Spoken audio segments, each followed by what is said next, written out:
What's up, everybody? It is now slightly after 7 p.m. Central, and no matter where you are in a video store.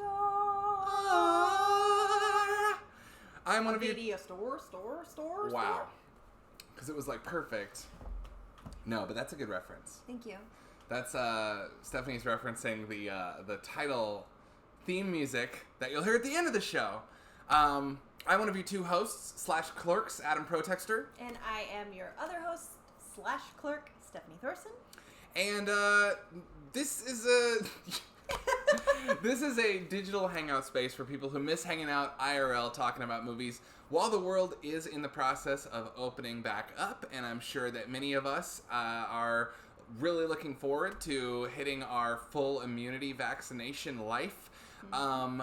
We're going to keep this show going because it has proven to be one of the coolest parts of the week. And I don't think we'll need to adjust the time. I thought unless one of us starts having work or show that requires us to leave the house, we're going to be right here. And we're going to keep this going even with the world open back up because it's awesome. And now it's its own thing. And now it's not just a pandemic Band-Aid. Now it is its own vibe, dudes. To rock and roll. What up, Holden Wook? Hype Train Choo Choo. What up, Glowcat? Love it. Weeks. Yes, what up, Glowcat? Finally. Hello, Pathos. Greetings. Just freed myself from a madman's subterranean prison. He's been holding me captive, which is why I'm a little late. Oh my god. I can describe the dank cage for police artists. There were walls, there were doors. I can't relive it. Walls, doors, no. I love it. We have a full house of homies tonight. Hey. We got Pathos, Glowcat, Holden Wook, and Great Job Nerds. What up, Grumbo What up, Sapien? Grumbos? Yo. What up, bruh? What up, Hallie? If you're also with Great Job Nerds and happen to be watching, yes. And hey, Munson J. Munson J. Oh, look at this. Look at this video store full of regulars. This rules. Well, y'all know the drill. We generally break the show into 3 sections. The first section is what did you watch? We want to hear what you watched. We'll tell you what we watched. We'll share our thoughts. We'll offer up potential double feature ideas. We'll pose random questions. We'll go off the rails. It'll be fun. Second part of the show, new arrivals. Gonna be shorter today. We just have a few fun things that came in the mail to show off and talk about. And then finally, Movie Club. This week's selection was Ip Man, or actually Ip Man, as the poster I found for it has a how to pronounce it underneath it. It's pronounced Ip Man. That was one of my big questions. There you go. I found a poster that literally has phonetical parenthetical underneath Phonetical, parenthetical. I'm the worst nerd. That's like the worst nerdcore rapper. Yeah. I'm hypothetical, parenthetical, analytical, lyrical, miracle. Are you political? Let's do it. Let's do it.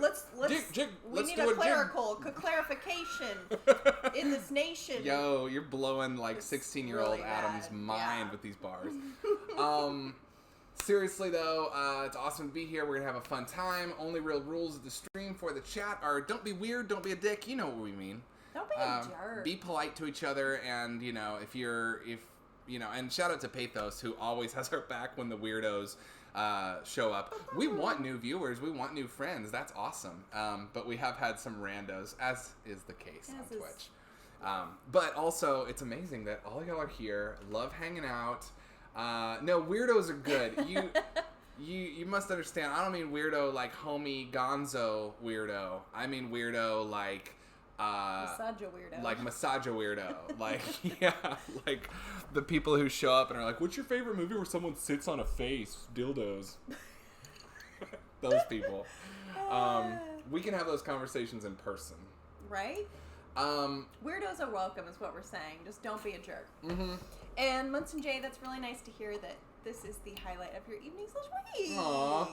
Same. That's really nice. Oh, don't worry, Munson. We won't judge you if you want to talk about dildo movies.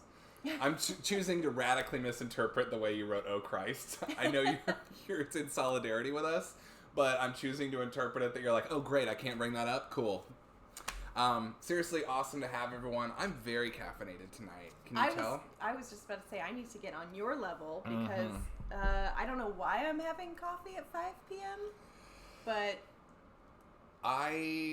look. Ever since I got my dose 2 of the vaccine, which is a little over a week ago, full immunity on Saturday, baby. Woo! Ever since I got dose 2, once I got dose 2, that next day, like many of you, I'm sure, wiped me out the whole day, and I slept all day. And the past week since then, I've not been able to rest my sleep schedule back into normal. So I'm like wide awake because I slept in late today. I did watch Avalon. Hey! Pathos. How about that pinky promise? That's right. That's right. I need to caffeinate for my stream later, actually, BRB. Yo, and Glowcat. Everyone who's watching, first of all, quick station ID. You're watching UltraLoop.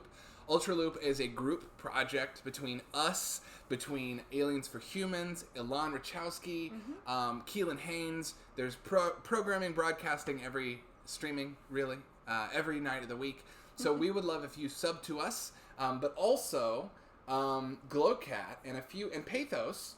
And honestly, if anyone else streams, let us know. I know for sure Glowcat has a stream later after us. So, it's like your TGIT block here on ABC. And then Pathos. Anyway, please subscribe to the homies that are also hanging out. But for now, let's gather around the front desk of this video store and let's just slowly open this joint up while we talk about, hey, what'd you watch last week? What'd you watch? So, looks like Great Job Nerds says, watch some good stuff, y'all. That makes me excited. Also, thank you, Glowcat, dropping the streams Tuesday, Thursday at 11 p.m. Eastern, sometimes on Saturdays. 11 p.m. Eastern means that for us, that's 8 p.m. our time. So that's right after we wrap. Yeah, that's good to know. And then Pathos sometimes streams, did Mass Effect a few days ago. Great. I have only played the first 2 Mass Effects. I honestly, early in quarantine, Steph and I played through some story games, Last of Us 1 and 2. And we've been looking for a good story game to play together because you don't really play. So I'm on the... Yeah. I'm steering, but it can't just... We tried Uncharted, and that was too constant shoot-'em-up situation. Yeah. Mass Effect, I feel like, would be really fun to play through with you and make choices together. Mass Effect is a branching tree structure of a game. You can treat literally anyone you encounter a variety of ways. Bless you.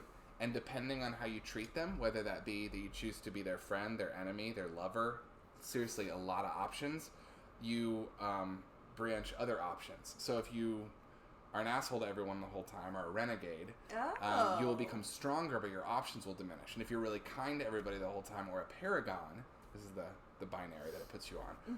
I always played to be a paragon because I wanted to be like a real hero. But I've also broken some hearts as a paragon.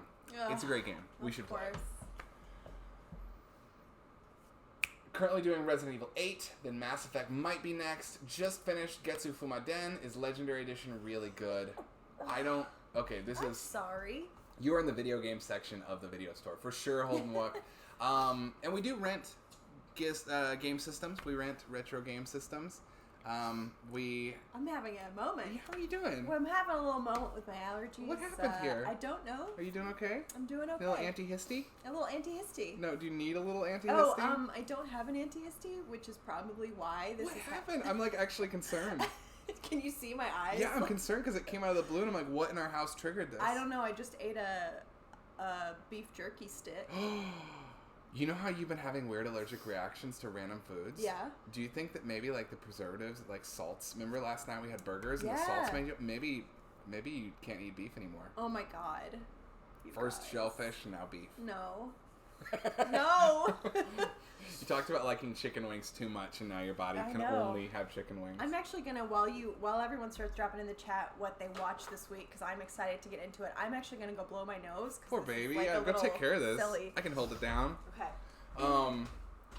Okay. I was just gonna say we do rent games. We do have a good game library here. I honestly used to do Monday night retro streams here on UltraLoop. Want to get back to it. I've talked about it a few times on here. The setup's a little weirder here, but the library does go from like NES up to PS2, and I would love to cover some of that ground as well. Anyway, Great Job Nerds. Pathos is relating with you on the allergies, Stephanie. And Great Job Nerds watched Black Dynamite, Cabaret, and Hamilton. I love it. Okay, those are 3 big ones indeed. 3 awesome movies. We talked about Black Dynamite, I think last week on the show, because what led us into that conversation? We were talking about, blaxploitation parody, action comedy, satire, any of those things. Cabaret is a huge favorite. I actually got one in the mail. Oh, you don't have to scooch. Oh, I think I can grab it without you scooching, but I appreciate you. Cabaret was one that I was wanting to watch because of this movie I picked up recently called The Damned. Oh, that was fun. Right? Luchino Visconti. Luchino Visconti is an Italian filmmaker who did a lot of, like... Bless you. I'm sorry. You're fine. I'm so sorry. Did a lot of... are you okay, though? Yeah, I'm fine. What happened? I don't know. You see my nose? You got... you reacted. I got a reaction. That is so crazy. I'm honestly just more concerned about what in our place did this to you. I don't know. I'm a redhead, you know? Yeah, right? Like allergic to everything. Well, this is a basically gender-bending stage drama about Nazi Germany and the fall of Nazi Germany, directed by Luchino Visconti, who was a more formalist director in Italy. Visconti did more elegant, romantic, big-frame Italian works, grand operatic dramas, a far cry from Italian neorealism and its down-to-earth, everyday, everyman messiness, and a far cry from Italian horror, although certainly some of those operatic grand guignol traditions carry over between the two. Anyway, Cabaret's been on my mind because of that, and because of our Bob Fosse convo. So I think I'm going to have to watch Cabaret this week. Bob Fosse! That's right, Bob Fosse. I'm going to write down Cabaret right now because I want to remember to rewatch that this week and possibly double feature it with The Damned, which is a blind buy for me, i.e. something I bought because I thought it looked cool and haven't seen. You okay? Yeah. Okay. 70's now allergic to movies. Damn shame. Black Dynamite. Okay. And Hamilton or Holdenwook. Holdenwook the musical. I haven't seen Hamilton yet. Holdenwook's watched it a lot. I kind of missed it when it first came out, and then forgot it was out. Yeah. And I would love to watch Hamilton. I would too. This has been. I've been curious about Hamilton, obviously, for a really long time. It's like 3 hours long, right? I mean, it's a Broadway musical, yeah. Yeah. It's funny, the runtime, one that if it was shorter, you'd complain about if you saw it live, and if it's longer, you'd complain about having to watch it at home. That's true. But if you're paying $150-$200 for a ticket, 5-hour show, baby. Yeah, come on, baby. Okay. Just really quickly recapping, and by the way, just a reminder, we will get to everybody's movie picks and talk about them. Really quick, I want to wrap it up with Great Job, Nerds. So, Cabaret, fantastic. Cabaret was really good. I liked Liza and Joel Grey, and yeah, dude, my second Fosse, consider me a fan. Hamilton was fucking incredible. Held off for no reason at all. Finally watched it. After 2 songs, I was fully in for the runtime. It flew by. That's kind of how. Yeah, I want to watch Hamilton. Yeah, me too. All right, great. Thank you for the rec there. I will say that I think I'm gonna play the double feature game with everything tonight because that's one of my favorite things. Glowcat. I don't know if you were here when we started this, but we try to do a thing where we like pitch a double feature for everything people dug watching. So really quickly, Black Dynamite. I would say double feature it with I'm Gonna Get You, Sucka. Which is Wayans' blaxploitation parody that predates it by about 20 years. Cabaret, I'm going to double feature with The Damned.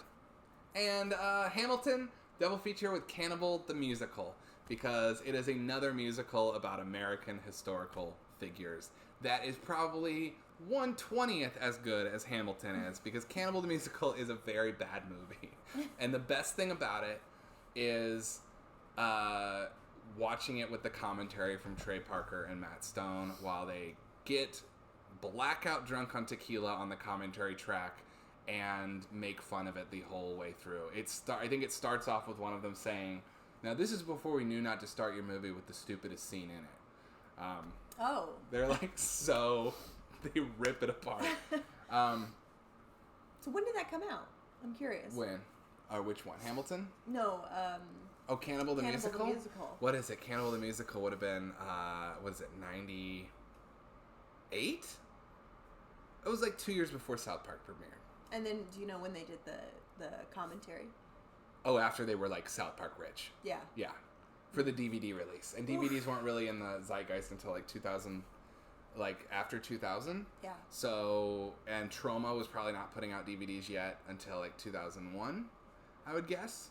So they'd had like 4 years. I think they'd done they'd had the South Park movie by then. They were rich and famous. Yeah. And then they went back to Lloyd Kaufman and did a free commentary track for him. Oh, fun. Drunk as shit. Yeah. Yeah. You doing okay? Yes. Okay. Holden Wook says Hamilton became background noise status as a movie. What's your background noise movie? What's your movie that you could just put on at any time to do work or have?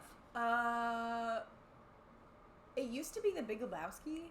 Huh. I used to put that on like when I was painting rooms and like unpacking. Like every time I moved, I would put on The Big Lebowski. I guess now it's probably like Legally Blonde. I've never seen you have a Legally Blonde on. My answer you would have never seen me have on either. Well, I watch Legally Blonde every time I'm sick. Oh, okay. It is like my go-to sick movie. It's perfect. It's like not too hard on the ears or the eyes. It's like feel good. I love Legally Blonde. It's a great movie. In fact, Shout Factory has a Legally Blonde 1 and 2 set out that I've had my eye on for a while. I might pick up on their next sale. You'll see it in the new arrivals here. We should do, by the way, like a week dedicated to female-driven rom-com comedies or comedies. Yeah, that'd be really fun. I wanted to say chick flicks, but I kind of refuse to use that term because it's so stupid to say that these movies aren't made for everyone. Like poppy, female-driven comedies. Like, I would love to watch Legally Blonde, Miss Congeniality, all these. Clueless, as always. Romeo and Michelle. Romeo and Michelle that's a background sick movie for me, Romeo and Michelle. Flies by. Yeah. My background movie is Rushmore. I feel like every single time I ever reorganized my movie collection, I'd put on Rushmore. That makes sense. Okay, great job, nerds. Black Dynamite is awesome. No need to elaborate any more than we did last week. And just scrolling down, 93 was Cannibal the Musical. Glowcat, so yeah. And Glowcat, yes, it's amazing in its own way. I think it's objectively bad, but yes, it's amazing in its own way. I mean, I love those guys. I think everything they do is funny in several ways. I think of Cannibal Musical the same way that I think of my own bad straight-to-video horror movie, which is like, oh, of course I appreciate it, but I also like they're just shitty straight-to-video movies also. You're like, this needs a commentary track. Right, exactly. It needs a like commentary track to make it even... Like, okay, so here's really what's going on. Exactly. Here's the process behind this.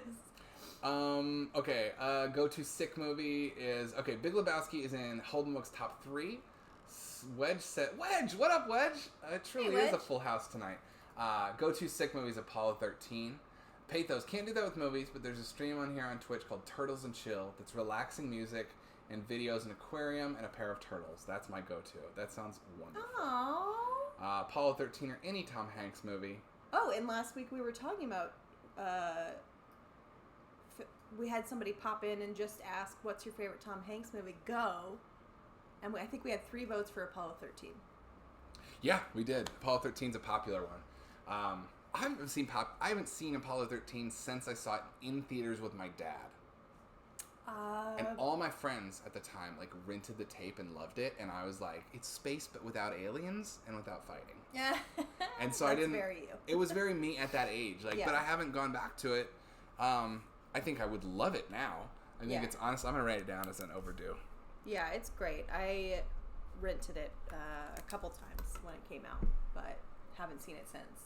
At the time, you were basically like taking a kid who loved Star Wars and space fantasy action stuff, and we're like, here's all the stuff from those, but it's very grounded, and it's about people like your dad solving mechanical problems.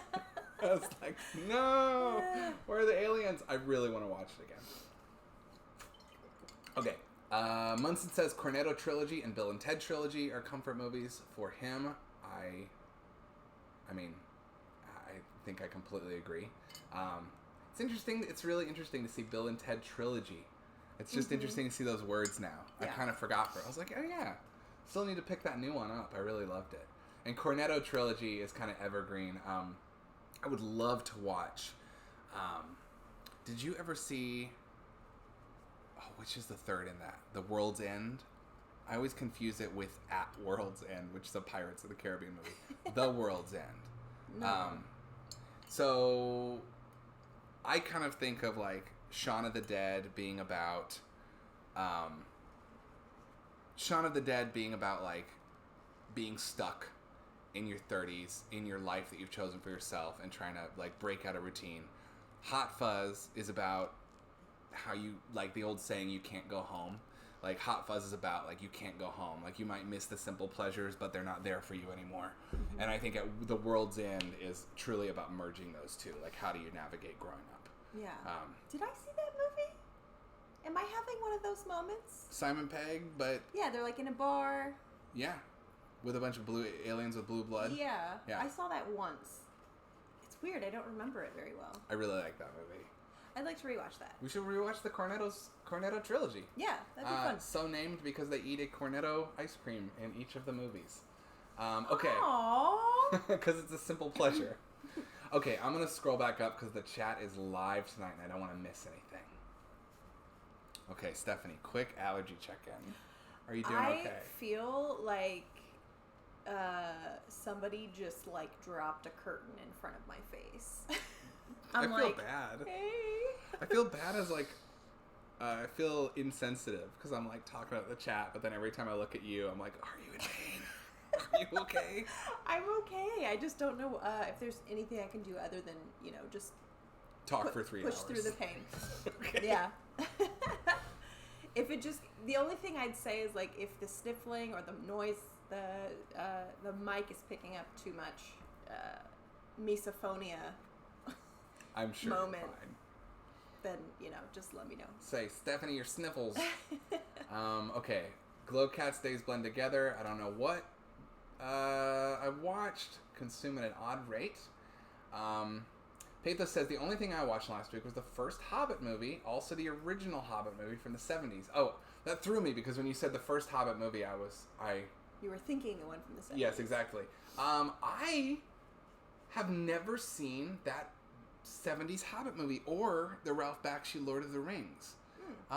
Did Bakshi do both? This is something I was going to say should know, and then I was like, we should eliminate the idea of things we should know. Because there's a lot to know about the movies these days. Well, interesting. So I think I knew that once upon a time and certainly forgot it.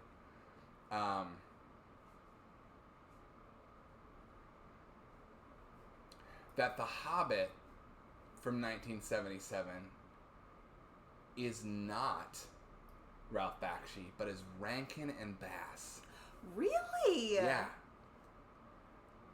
Huh? And then you couldn't be any different between Rankin and Bass and Ralph Bakshi. Also, Rankin and Bass, Ralph Bakshi are both RB. Weird. I wonder if it's their secrets. There are secrets there. There are. It's that we're all in a simulation and there are clues. Mm-hmm. Well, damn. Okay, so I've never seen that. Have you ever seen either the animated or the animated Tolkien movies? I mean, I've absolutely seen clips from them. Same. But I cannot recall a time that I actually sat down and watched either from start to finish. I never have. Okay, I'm scrolling down to the bottom. Yeah, so that was new to Pathos too. That kind of just blew my mind. I figured it was Bakshi too. We all just learned something. We did. I had no idea. I had no idea either. And so I wonder, Pathos, you just watched it. Pathos, but I'm not trying to say. Did it have the similar, like, rotoscoped animation that Lord of the Rings does? That Bakshi was known for. Also, looks like we're getting some first cow love in here. Let me scroll down real quick. Wedge wanted to bring up First Cow, has some opinions about it. Watched it 3 weeks ago.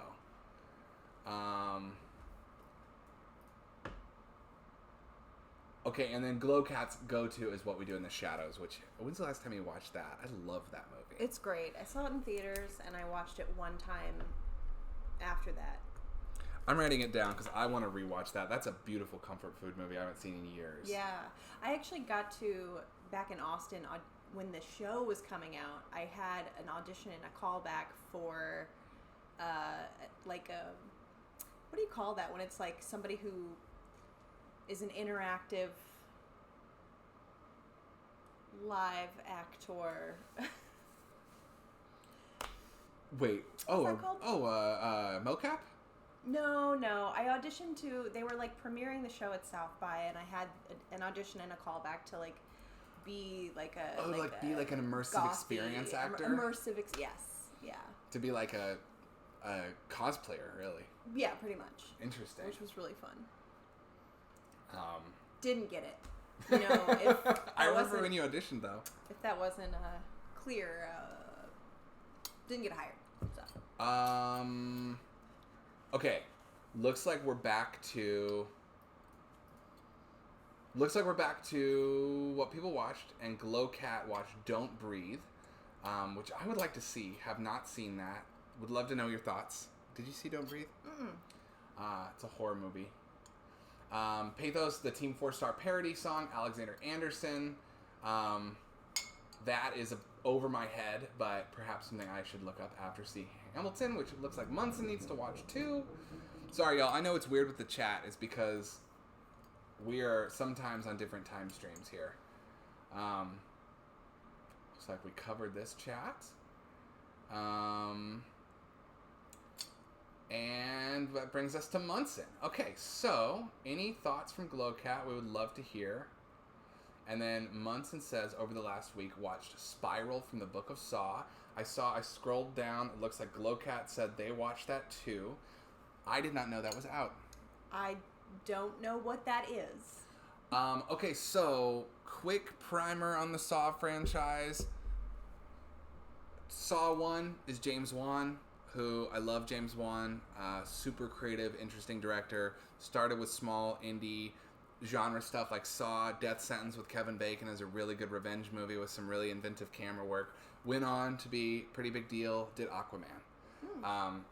Saw 2 is this writer-director named Darren Lynn Bousman, who went to Lionsgate and said, I have this script. It's about a jigsaw killer who traps people with traps. Lionsgate said, ooh, we like that, but it sounds really similar to this other movie we're developing called Saw. Change it to be Saw 2, and you've got yourself a deal. Darren Lynn Bousman said, cool. Saw 2 comes out, which is his script changed, which is why there are so many new world-building elements in it, creating the mythology of the actual killer of Jigsaw. Wait. So Saw 1 came out, and then this other guy... Saw 1 was in development with Lionsgate while Darren Lynn Bousman pitched Saw 2 to them. Or he didn't pitch Saw 2, he pitched his own killer. Jigsaw Killer. Right. Jigsaw Killer, untitled Jigsaw Killer movie. Got it. They said this is so similar, but it's good, just make it the sequel to this other one we're putting out. Okay. Therefore, you get Darren Lynn Bousman and Saw 2 and 3, and I think 4, but I could be wrong. And then there's like a number of other ones. I really fell off after that point. Darren Lynn Bousman, much different directorial style than James Wan, super hyper-kinetic. That's where you get that like quick cut horror thing that was very on trend at that time. And Darren Lynn Bousman went on to make Repo the Genetic Opera, which is Anthony Stewart Head, aka Giles from Buffy, leading a full-on operetta of a movie. There's not a line of spoken dialogue in the entire thing. That is just like a pop trash musical gore-a-thon, which I think is his most interesting movie and super fun. That sounds great. It does sound great. It's not as great as it sounds, but it's such a unique thing. I still think it's like such a big swing that I applaud it and I love it. I think I put it in my top 30 of the decade at the time. Oh, wow. I don't know. Anyway, that brings us to a few more Saw sequels. Someone out there maybe who's kept up with it knows better. And then full circle back around to this new one, Spiral, from the Book of Saw, which is Darren Lynn Bousman back in the director's seat after a few sequels off. The franchise he arguably created. Well, James Wan did the first one. It's a one-and-done movie. Arguably, this is Darren Lynn Bousman's franchise. He returns to the writer and director's seat for Spiral from the Book of Saw. It stars Chris Rock. It's shot to be a little bit more a little less pop-aughts horror and a little bit more modern horror. You know how everything in modern horror is like, we're serious again now. Yeah. It's a little serious again now. For sure. It looks really interesting. I really want to watch it. We're serious. We're back. Cinematic. We're moving slowly. We're holding on the frame. Exactly. We're using comedic actors and giving them drama. So but I want to know what y'all... joke, just for fun. I want to know what y'all thought of Spiral. That is interesting. I had no idea that was a movie that existed. Oh, the new one? The Spiral? Yeah. Let's see here. Okay. Catching up, Glowcat, real quick on Don't Breathe. Good idea. Dumb characters that destroy the experience. Not really worth it. That's kind of what I've heard. I trust you. Fair enough. That said, I'll probably watch it because what's the rule? Don't judge anything you haven't seen. So while I think I'm going to agree with you, I will check it out. Spiral was well acted but written terribly. Repo's amazing. I love Repo. Again, not as good. I love it so much. It's weird. I feel like in this middle ground where I like love it too, but it's like... Saw? No, Repo. Oh, Repo. I was like, what? It's weird. I love it too, but also I like tell people to lower their expectations because it's not probably as big and like gigantic and circusy as you think in your head it's gonna be because it's still budgeted small. Does that make sense? Yeah. I don't want to shit talk. I love this movie. Anyway, Chris Rock acted his ass off. Really did a lot with what he was given. Really nice to see Chris Rock in a non-comedic role. He's a good actor when it really comes down to it. Well, I'm colorfully intrigued. I'm super interested. Is that me? Your mama's calling you. Oh, Lord. I can see it. Oh, my God. Put her on speakerphone. Mama. Put her on speakerphone. You don't have to. Hello? Oh, yeah, give me just 1 second.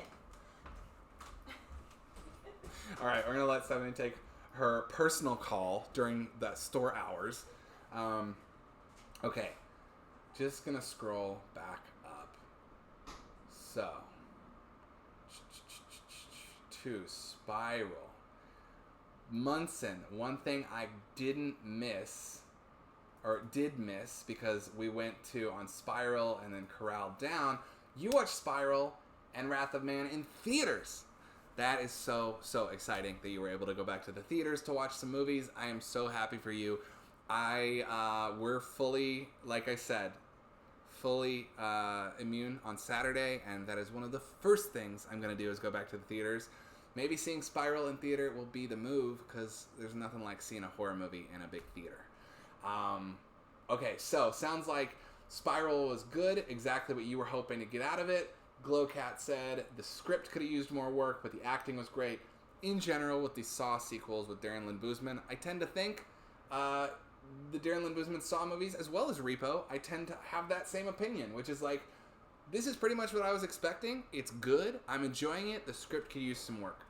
I think that maybe is just Darren Lynn Bousman's MO, is that he is a bit more of a experiential style. He's a very stylistic filmmaker. I don't think that the characterizations and writing are necessarily number one for him. I think scenario and style are number one for him.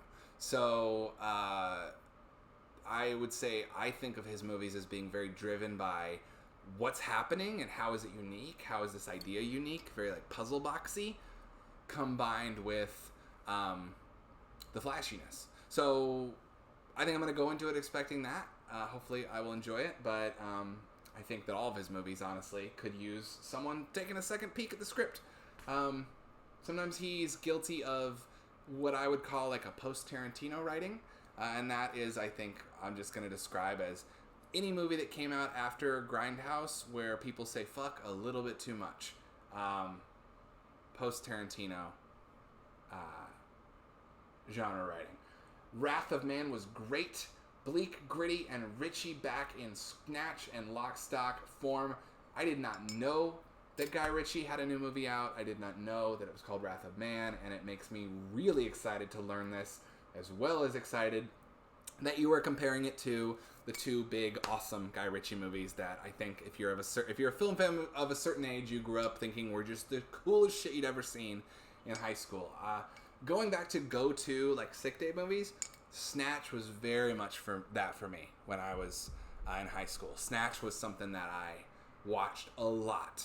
And you know, unfortunately, sometimes what happens with movies like that is you watch them so much that then as you get older, you try to go back and you're like, oh, it's like, I know this beat for beat. It's hard to relax because my brain's not turning off because there's nothing here to surprise me anymore. I think that the cure to that is time. I think for me personally, it's been enough time.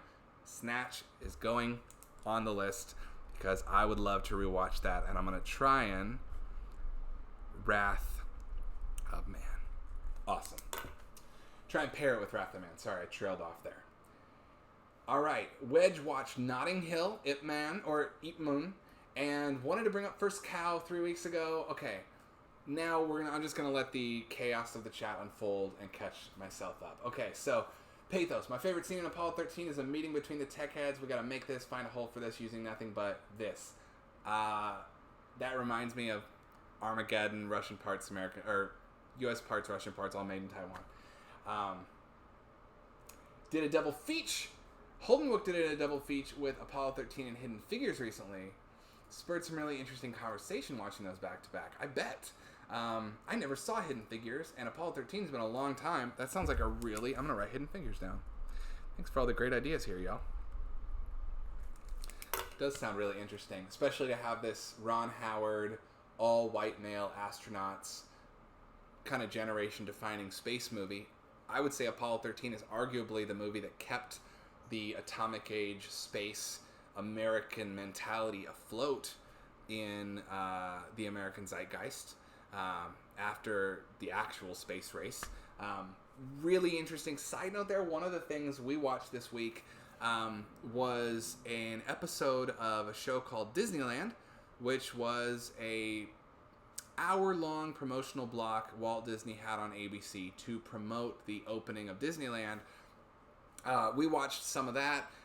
Historical archive from the first day. It's called Dateline Disneyland. It was an hour-long live television event of celebrities at Disneyland.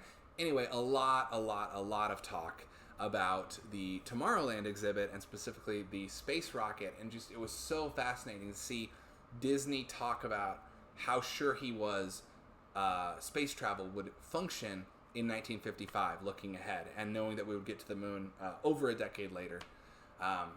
Just really like there's something really there about the American identity and American exceptionalism that carried over from the post-war world after winning World War II via use of atomic technology, that spurring us into the space race.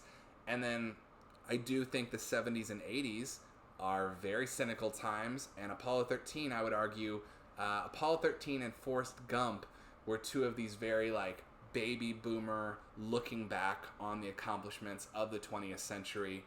But I bet it was interesting watching that with Hidden Figures, Holdenwook, because both of those movies and the mythologies we tell about American exceptionalism and greatness are very male and very white. So I'm sure it was interesting watching that with Hidden Figures. And honestly, I think we're overdue with kind of a revisionist history wave of American storytelling about these moments that don't center the back-patting baby boomer experiences that we grew up watching. Indrand. I bet that was fascinating. First Cow I have not seen. Now here we're in about chewing, Bakshi. No spoilers. First Cow. Okay, Wedge. Let's discuss next week. First Cow's now off the table. Sorry, this is what happens when I scroll through later.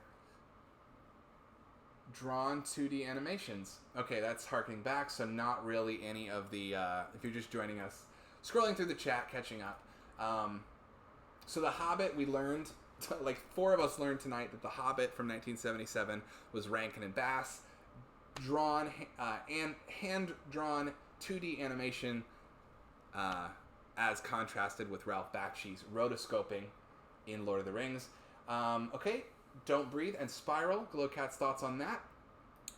Pathos, remember that Leonard Nimoy made a song called The Ballad of Bilbo Baggins? Absolutely. Please feel free to drop that YouTube in the chat. Woo Giles, I agree. There are 80 Saw sequels. Chris Rock, unprofessional, LOL. I think that was about the call. Yes, okay, so we're caught up to Stephanie's exit. Her mom called her. Absolutely, I have ducked out of work to answer a call from my mother more than once. Second round down of Vax's. Good for you, Munson. Pick 2 matinee showings with hardly any people. That sounds amazing. Okay, Wedge says, my friend says you should never be surprised when a comedian ends up being a good actor because being a successful comedian requires you to tap into human emotion. Making people laugh is extremely difficult to do. Completely agree with this. I mean, I'm very biased, but we shot before we moved out here, we shot a 2-part pilot of a sitcom that Stephanie was the head writer on. We cast it entirely with comedians. They're incredible actors. It's not only the knowing the truth about human emotion and the honesty behind it, but just knowing the rhythm. Comedy is rhythmic, especially stand-up, especially improv. Stage comedy, I'll say. Incredibly rhythmic. And there's a natural rhythm at which we enjoy consuming dialogue. And as long as the editing doesn't chop that to hell, I would say dialogue, I'm sorry, side note, I'm thinking about martial arts has kind of the same rule. Don't cut away too much, let the rhythm take you. Anyway, stage in general teaches you rhythm, I think, because you don't have the benefit of an editor. So, very much agree with you there, Wedge. Also, kind of falls into the same category of that old adage, you gotta be smart to play dumb. Just think about the complexity of performances that we've seen from people like Amanda Seyfried, who got her start playing the dumb blonde in Mean Girls. So awesome. I'm so happy that my homies are getting fully vaxxed out here. Glowcat also got to see Spiral in the theater. Pathos is co-signing Wedge. Wedge says Snatch still holds up, or at least did 5 years ago. I'm going to watch it, like, tonight. And I'm going to believe it holds up. I'm sure it does. Pathos says, when they were little, their go-to sick thing was The Price is Right. Glowcat says Snatch is hella rad. Bob Barker was magical for healing. Not just for healing, but for reducing stray dog and cat populations. Oh my gosh. Holdenwook, I feel like you had a Snatch poster. I honestly don't remember, but I feel like I probably did too. Armageddon had lots of Apollo 13 references. Armageddon equals Bruce Willis plus Aerosmith saving the planet. Armageddon is low-key one of my favorite movies of all time. I kind of want to do a Bayhem week on this show at some point. Thank you for dropping the chat to Ballad of Bilbo Baggins by Leonard Nimoy. And Wedge says, yes, like that, gotta be smart to play dumb. Wow. So, what did I swoop in on? Oh, I was just like trying to get through the chat, see what everyone had to say. Now I feel like we can go back and kind of play the double feature game if you want. Oh. Talked about Apollo 13 space movies. I went off on a little rant about how the 90s were really, in many ways, like, as the cynicism of 90s Gen Xers happened, so was there this counter movement of baby boomers reclaiming the mythology of the white man's accomplishments over the 20th century. Mm-hmm. And you see things, especially like Forrest Gump, that really drive that home. Mm-hmm. And because Holdenwook was saying that he double featured Apollo 13 with Hidden Figures, and I was just thinking, how interesting would it be to kind of see revisionist history that was more inclusive and representative. And not revisionist in the sense that it's being made up, revisionist in the sense that we're undoing what we're correcting. Corrected. Exactly. And how interesting that would be. Whole Armageddon is a masterpiece, and I'm provided to fight over it. I completely agree with you, Holdenwook. I think it is a masterpiece. I really want to rewatch Armageddon. Well, let's watch it tonight. It's also, we're getting into summer territory. I think we should do a summer blockbusters month, maybe like in July. We should do like a blockbusters. Like we can't talk about it unless it costs at least $100 million to make. That is so... A great idea. Awesome. Popcorn summer, baby. I love it. I don't know how I view it now. I'm sure it's super imperialist, but I watched it in theaters and loved it. Armageddon? Oh, yeah. I mean, that was another thing watching the Disney thing. It was like, this is so magical seeing how Disney started. And also, this is racist. so deeply racist. Not just racist, but like deeply fascist. Yeah. The way that Davy Crockett in particular was propped up as an American hero in Disney's Frontierland in the 50s. He so sounds like casual, fucking... too. It sounds like Hitler Youth shit. It, like, totally does. Yeah. It's like, he fought the red man, and then he decided to go help fight the Mexicans because the white man needed help. Yeah. Derp. Yeah, but it's like... But I'm not like... It's like tipping the hat. Like, woohoo, isn't it fun? Like, I feel like a piece of shit for uttering the words red man, but I'm trying to show you 1% of how terrible that Disney was. It was really I think while we were watching those documentaries last night, we had our headphones on, but we just kept going like this. Yeah. And looking. Like they're even like in the just Tomorrowland. eyes wide and looking over at each other and then looking back at the screen like, should we close the blinds? Because this looks bad. Should we? Anyway, it was interesting seeing the foundation of Disney, but my same point about Armageddon. It's, there's so many things that are just incredibly well crafted and important to history, and then you look back on them and you're like, oh, your agenda's kind of evil here. The intersection, I mean, what are you going to do? Art and cinema and politics and sports and human history are all intertwined, for better or for worse, and every aspect with something good will be tinged by the evils of its time. For sure. 13 hours, I'm sure, is imperialist. Okay. My mom goes, now why were you giggling when you picked up the phone? And we had gone off on like a tangent, and I was like gonna tell her that we were doing the stream, but we just started kind of chatting. My mind was sort of in two places, and so she asked me that, and then she goes, now why didn't you tell me you were streaming? I asked you if it was a good time. That's adorable, and also I feel like hi, Mom, if you're watching. Hi. And second of all, or Dad, second of all, I'm going to take a quick break. I'm going to take this away from both of us. I found myself jingling the, I'm going to take a quick break. And I would love to, since we haven't had much new chat activity since you got back, I want to draw your attention to this comment from Wedge, because this is what we were talking about. Basically, the three themes you missed talking about were white boomer mythology, as encapsulated by the movies of the 90s, specifically ones that re-brought back the space race. Y'all, I was gone for 10 minutes. 2, this is quick little rants. We're just blazing through. 2, getting to see things in theater again. Mm-hmm. And 3, Wedge's comment here about comedians being good actors, yes. To which I said the smart to be dumb comment we talked about. But you, as a character performer and someone who's very smart and who plays a lot of ditzy characters, I just thought you might have something to say here about the intersection of comedy and acting. The point I was trying to make, and I'll leave you with this before I actually go take my bathroom break, is that if you're a stage improviser or stand-up comedian, the number one thing that you are feeling in every moment, regardless of what laughs you're getting, regardless of what the material is or what the scene is the rhythm. Mm-hmm. And I was weirdly reminded of that video we watched on Jackie Chan and how so many of his best fights work because the camera doesn't cut. And I was thinking about how when you're on stage, and it's because Jackie Chan was trained in the Chinese opera. And when you're on stage, the first thing you learn is rhythm because there's no editor to save you or do it for you. For sure. And so I think that's why comedians make such great actors. Yeah. Is another reason, in addition to what I was just saying. With that, I'm going to take my break. Shut up for a second. Well, I think Hello, Mom. Hey, Mom.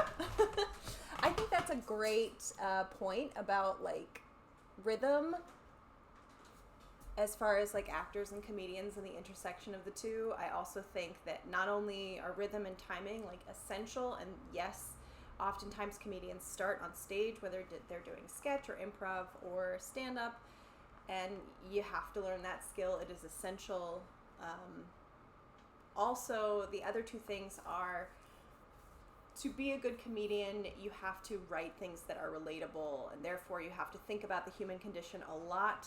Therefore, you have to think about how that affects emotion and range and life and all of these things. And really, you're just taking something relatable and heightening it. And then third, comedians are often great actors because to be a great comedian, you have to commit to the bit, or a nice little thing that I coined back when I was teaching, commitment.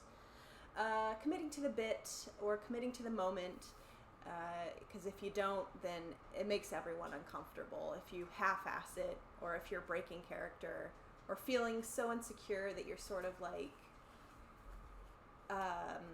flailing, that's just not going to work. Reminds me of the Taken 3 jumping the fence scene. I don't know about that one. Now, what's this Michael Bay stuff?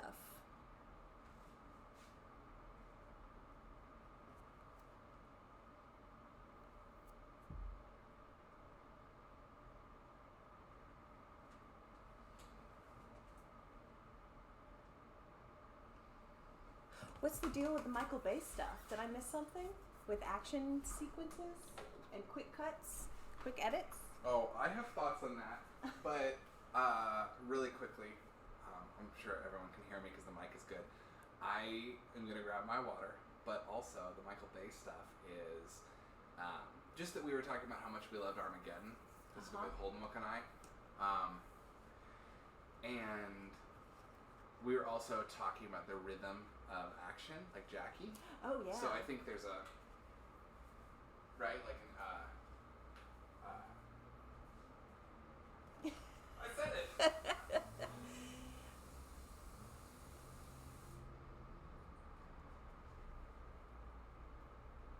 Now, we just watched a movie recently that was like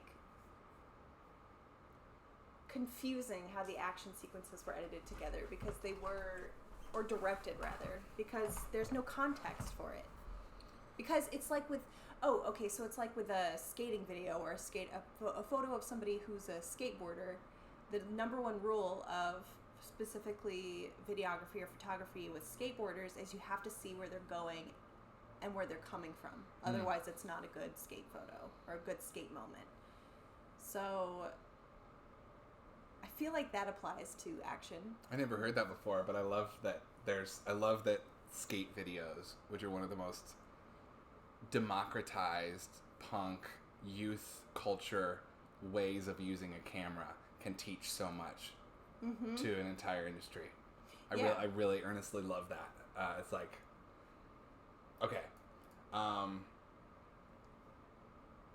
I gotta scroll back real quick. Yeah, I'm a little, I'm lost in the weeds a little bit here. Okay, so we were talking about an imperialist movie. I was joking that it could be Armageddon because Armageddon is. I remember my dad, who I've had a million fucking arguments with about politics. I remember seeing Armageddon with him as a kid, and something he said to me then was, that's what would really happen if there was something threatening. The U.S. would step up to save the world. It's very much part, and that's why I say it's all part of that same white boomer guy movement of like, let's look back and pat ourselves in the back for the 20th century. Right. Especially in the 90s, as we approach the end of the 20th century, it's their victory lap. So I'm sure, I know Armageddon has that. I also just think it works so perfectly as a piece of pop blockbuster filmmaking. 13 Hours is about Benghazi specifically. That's a Michael Bay movie. That's what Wedge was talking about. And Wedge and Munson were like, this movie was fucking whipped and was not expecting it. Wedge was even ready to hate it. And that makes me want to watch 13 Hours. I completely wrote it off as propaganda because it was in the thick of a very tumultuous time, and it was about Benghazi, and I was like, please no one help Trump get elected, including you, Michael Bay. Anyway, I will watch it. Okay, good. And then here we're talking about like Michael Bay's multiple millions of cuts versus something like Jackie, who's gonna put the camera down and let the boom, boom, boom, boom, boom. Yeah. Even Moon. Yeah. Like there was a lot of cutting, but the really powerful stuff was nothing hits harder than those like rapid fire hits without a cut. Yeah. For sure. Good fight scenes need room to ruminate. I watched some last week that I can't even remember the name of. Each fight scene had hundreds of quick cuts, and it's awful and confusing. I think it's honestly, anyone can do a fight scene with a million cuts. It is the director, actors, stunt people, choreographer, whatever. It's your responsibility, editor. It's your responsibility to find a rhythm on the day that captures the shots that tell the story, like you're saying, seeing where it's coming from, seeing where it's going. If it's not a skateboard, it's a punch. Yeah. Who's throwing the punch? Where is it landing? You can cheat that if you have a bunch of messy footage. I've done both. Honestly, I've shot a few action sequences back in the day and edited them, and I know the difference between the action sequence where I didn't have the footage I needed and the one I did. For sure. The one you do, everything fits together like a perfect ballet. The one you don't, you're like, well, I suppose we'll use a lot of quick cuts to distract the audience from the fact that we don't have a shot of this guy throwing a punch. Yeah. Motion blur. Exactly. And what Munson is talking about with the Taken 3 jumping the fence scene, I'm actually just going to pull that up for Stephanie. I haven't seen Taken 3, but this is a infamous little moment. It's 7 seconds. Oh. And watch how many. It's infamous because look at the number of cuts that it takes this character to jump the fence in 7 seconds. Ah! Oh my gosh. Okay, calm down. See, that's Step away from the editing bay. that's what Munson is talking about. Wow. I just did it. Taken 3 is done. Look at this. See. Okay. Never saw T3. I never saw it either, but Whoa, I have like whiplash from watching that. but yeah, I mean, like, it is comical. But like, I'm completely with this. Michael Bay does use a lot of cuts, but Michael Bay is also like got a few. The difference between someone like Michael Bay and that clip we just watched is that there's nothing good about any of those shots in Taken 3. Yeah. They're all just like, there's someone with a camera getting a random angle. Michael Bay will at least have beautiful things to intercut between because he's overthinking every single shot. Yeah. That was a bit too much. That felt like somebody trying to edit down their reel and they're like, this scene is just too long, so I'm just going to... Yeah. And perfect. I think the top rated comment on YouTube was, we shot it from 40 different angles, but they all look good. Alright. Pathos. LOL. Wow. Speaking of skate videos, watched Dogtown and Z-Boys recently. Hold on, the last time I watched Dogtown and the Z-Boys was in your parents' basement on VHS when it came out. I remember loving it. I remember that Sean Penn narrates it, and there's a moment they leave in where he coughs in the narration booth, and they leave it in for, like, veracity or whatnot. And I remember that you and I as kids heard him cough, and we're like, what? That's one of the biggest things I remember for that movie. What was that Jonah Hill skate movie that came out like 2 years ago? Jonah Hill. Oh, yeah, mid-90s? Yeah, did anyone ever watch that? By the way, that's the Taken clip if anyone wants to check it out. I never saw it. I never saw it. Secret Levels, Colton Ferguson, Yeah. one of our friends, saw it and loved it. I'm curious. I was like pretty hyped to watch it, and then I just forgot it existed. I also forgot it existed. Yes, I saw mid-90s. It was decent. Okay. Decent. Okay. Okay. And Pathos says favorite fight scenes is from the movie Undisputed. Did this thing where in the ring they had the camera positioned behind the fighter, and each time they take a hit, they tilt the camera hard in the direction their head spun. That sounds like a great move. It also sounds like what did we just watch? Maybe it was a few weeks ago. I gotta look at my list. There was a movie we watched that was Skate Kitchen. Sorry. I'm doing a pod. All right. I can lean back. What is Skate Kitchen? So what the heck was that movie I watched? Oh, it was Nobody. I liked... Oh, no, it was Game Night. Game Night surprisingly had these moves in it that I loved, where they had a drone on, like a, maybe not even a drone, like a small like GoPro. I think a GoPro mounted on a rig behind a car. So it was a really wide shot of a car, but the entire frame moved with every wheel movement.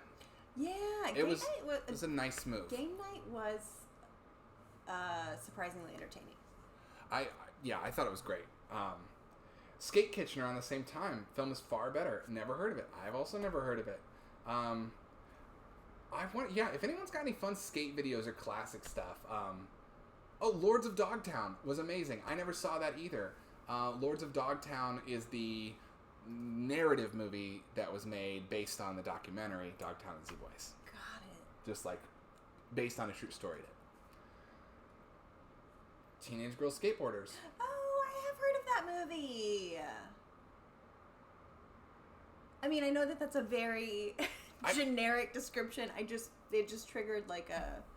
I'm not trying to put you on blast. No. I was just like, you've heard of it. I haven't. I did not feel blasted. Flavor blast. I don't know much about it. I just remember seeing, I think an Instagram, something on Instagram about it. Munson says it's fantastic. Tons of heart. You should watch it. I'm writing it down. It's Okay. going on the list. It's going on the list right next to this double circled word reading Armageddon. Skate Kitchen. All right. Well, I would love to quickly play the double feature game with some of these. Let's do like rapid fire though. Like don't overthink it, and we'll go back and forth. Does that sound fun? Okay, we'll see. Okay, but don't like It seriously. sounds fun for you. Well, but that's We'll see. the joy of it. I think will be its wildness. All right. Okay, let's go ahead and start with Cornetto trilogy. Let's just pick one. Let's say Hot Fuzz. Go. Point Break. Okay. Bill and Ted. This one will be yours then, because back and forth. Bill and Ted trilogy. Okay, Bill and Ted. Go. For one of them specifically, or for the whole trilogy? I don't know. A Bill and Ted movie. What would you double feature with? Bill and Ted 1. I'm so bad at this. I'm sorry. I thought it was going to be like a fun, like off the top. I didn't realize I'd be putting you on the spot. I'm sorry. Like I'm saying, like seriously, don't overthink it. Like anything Bill and Ted.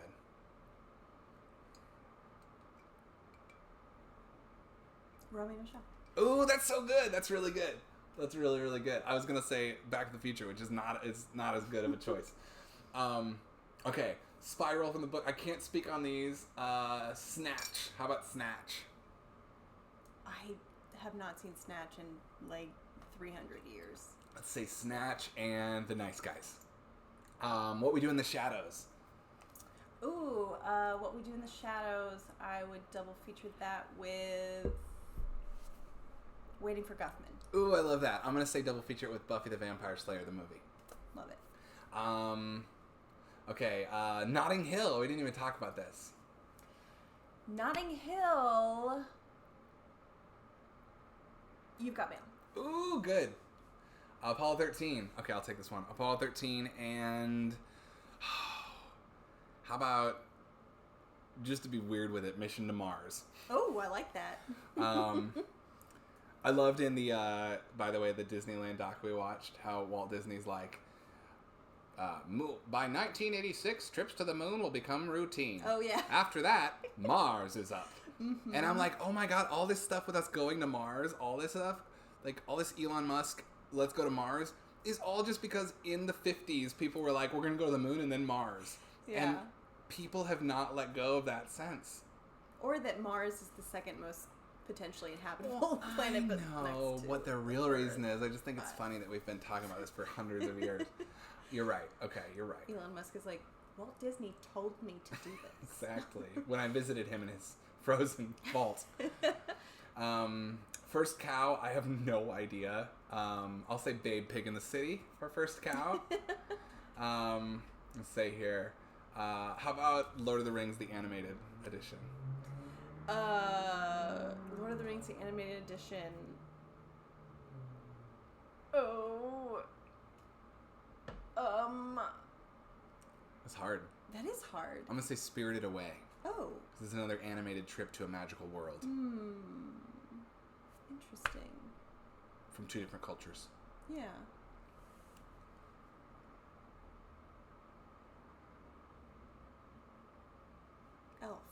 Elf. Okay, and then that's great. And then how about we do Armageddon real quick? Let's try to mind meld on this one. You know where I'm going. Do I? Maybe. Armageddon and 1. 2. 1, 2, 3. Deep Impact. Impact. I cheated. Guessed it perfectly.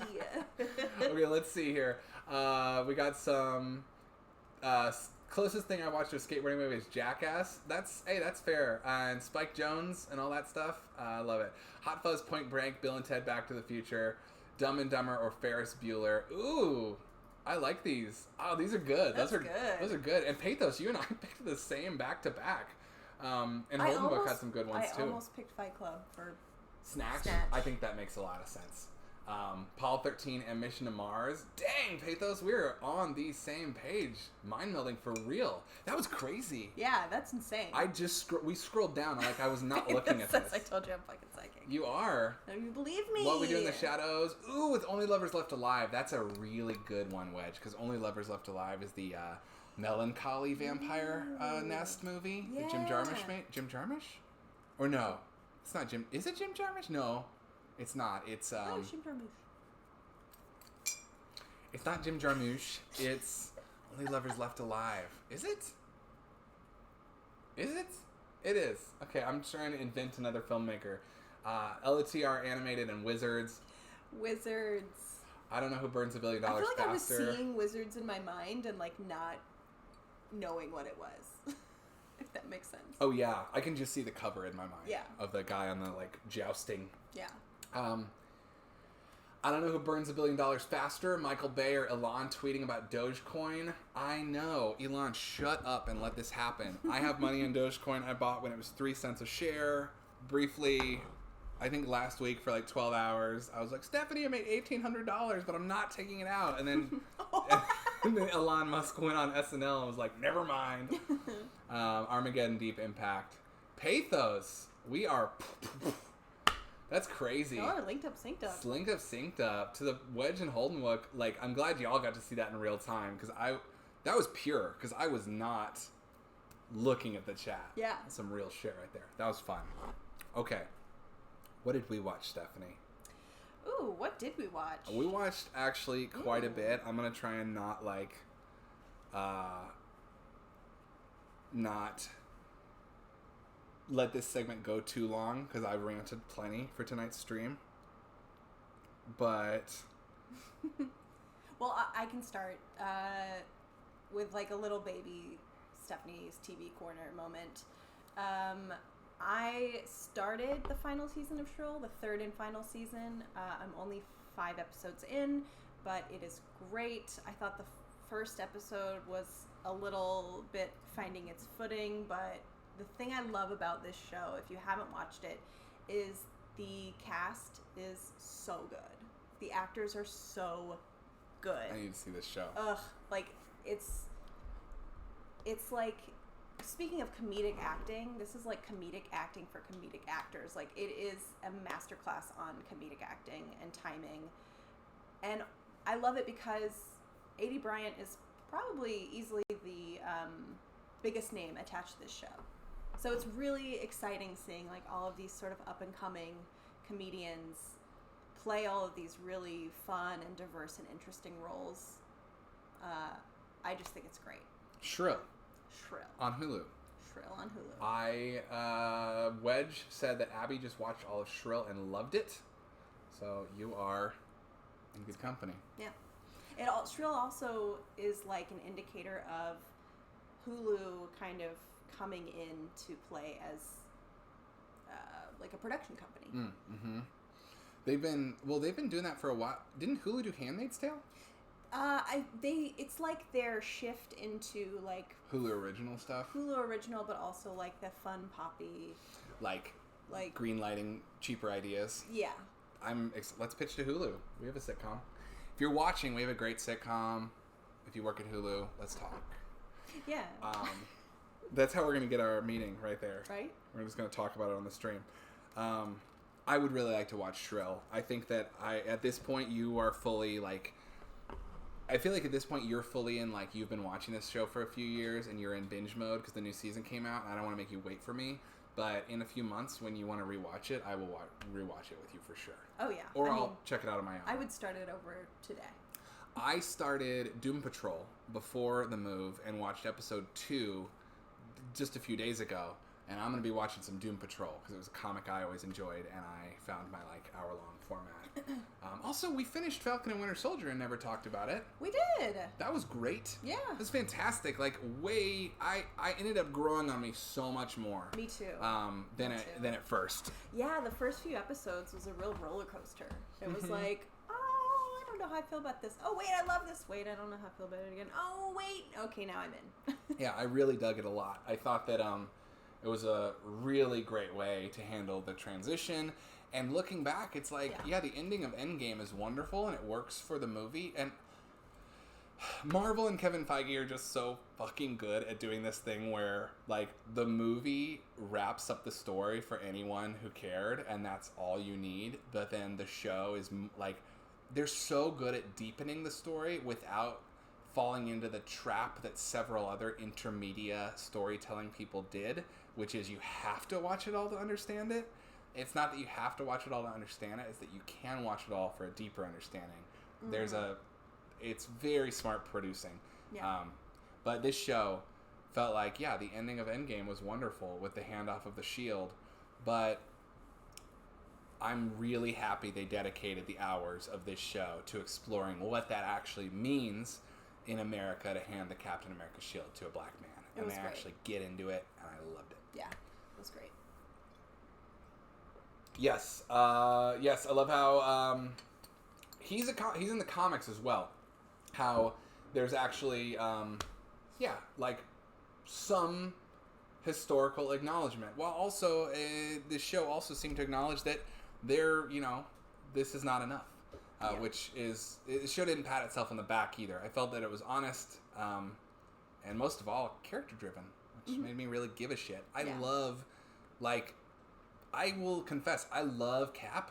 I don't think that's a confession. I think a lot of people love Cap. Cap is one of my favorite characters. I was really, really nervous that the MCU was going to mess it up.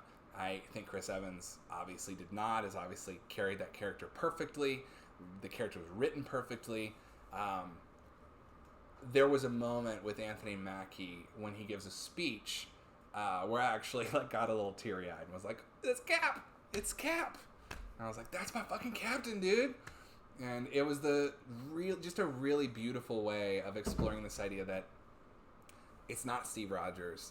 It's the ability to live by a certain code of decency, and it's great. Fucking great. I love that. They were friends. And they were friends. It's also, fun buddy comedy stuff. That concludes my section of TV Corner. Okay, we watched a lot. First of all, actually, that doesn't conclude DVD Corner, or TV Corner. We watched the Disneyland Story and Dateline Disneyland. We skimmed through some of it, because some of it was just drone footage, helicopter footage. But we caught most of the meat of these. These were they were aired 1 hour long television specials from the 50s about Disneyland. What can we say? We're getting itchy to go to Disneyland. I think we've already kind of talked about them. Fascinating historical documents, but dang, do they, Disney Plus ain't gonna be throwing these up on the platform anytime soon. No. If you want the true Disney history, find the DVDs, because that's before they were worried about people knowing. But I will say, seeing the actual opening day in real time... A little fuzzy, sorry. Try to be a monkey. In real time, the intro to that part of the DVD, they make sure to say, this is live television. You're experiencing this just as it was experienced in the moment, which was really fun because there are some flubs. Not some. Okay, there's a lot. It's one of the most disastrous live TV things I've ever seen. But there's so many moving parts that... So many moving parts, of Yeah. course. And this is, obviously, the technology is not where it is, so there's going to be delays on everything, because it's 50s radio technology, television broadcasting technology. Also, it seemed like Walt Disney and that other guy, like the co-owner of the park, were kind of fighting the whole time.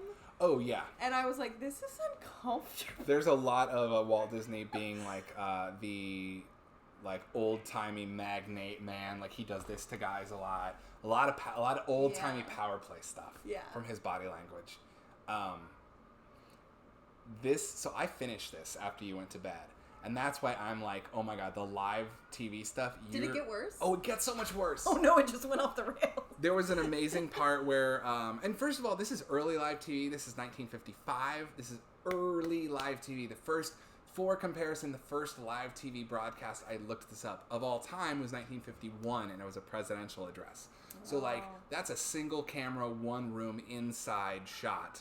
And then 3 years later, you have, they said, 30 cameras. Yeah, this is like literally all over the place. Yeah, crazy. Literally and figuratively. There was a great moment where a guy is on screen talking to his microphone for a full minute without audio. And then right at the end, this is when you took your headphones off. So I was like, oh, you missed how funny this was. Because then his audio kicked back in as he went, and that's it for now. A quick word from our sponsors. And then it cut. But the best was the way it ended. Because it ended with Walt Disney and the other co-owner of the park being a little like saying their goodbyes to the camera and then walking off, but they both put their arm around each other in the same way, so their arms ended up tangled in this silly ass no one walks that way as they walk away. It was incredible. Okay. Anyway, it was really fascinating, historical dump. And then finally, for my TV, I also watched 3 Adult Swim infomercials, which are now streaming on Hulu. I love the experimental comedy budget that was given. The most famous of these is Too Many Cooks, but there were several made. The one that stood out to me that I wrote down in particular was Final Deployment 4 Queen Battle Walkthrough, which is a 25-minute short about a game streamer on YouTube, and ends up being a rabbit hole of controlling games that actually was reminded me of Avalon Pathos. Oh. Fantastic. The Sword Salesman one. I'm gonna watch them all. So I haven't gotten to that one yet, Glowcat, but I will. Most hilarious live TV thing was Ashley Simpson when they played the wrong song. She just walked off stage. Oh, yeah, that was Oh, I forgot about that, because she was lip-syncing. Yeah, that was a... Right? Wait. No, yeah, that was a controversy. Because that's like when everyone learned that people lip-synced on SNL. Right. So she got all the brunt for like years of... I think sometimes something is revealed to the public that shocks them, and then the messenger is shot. Yeah. In this case, it was Ashley. Also, Wedge, just to hop back to that question, random question for the group, but would you be up for a Netflix feature where it did not allow you to pause it?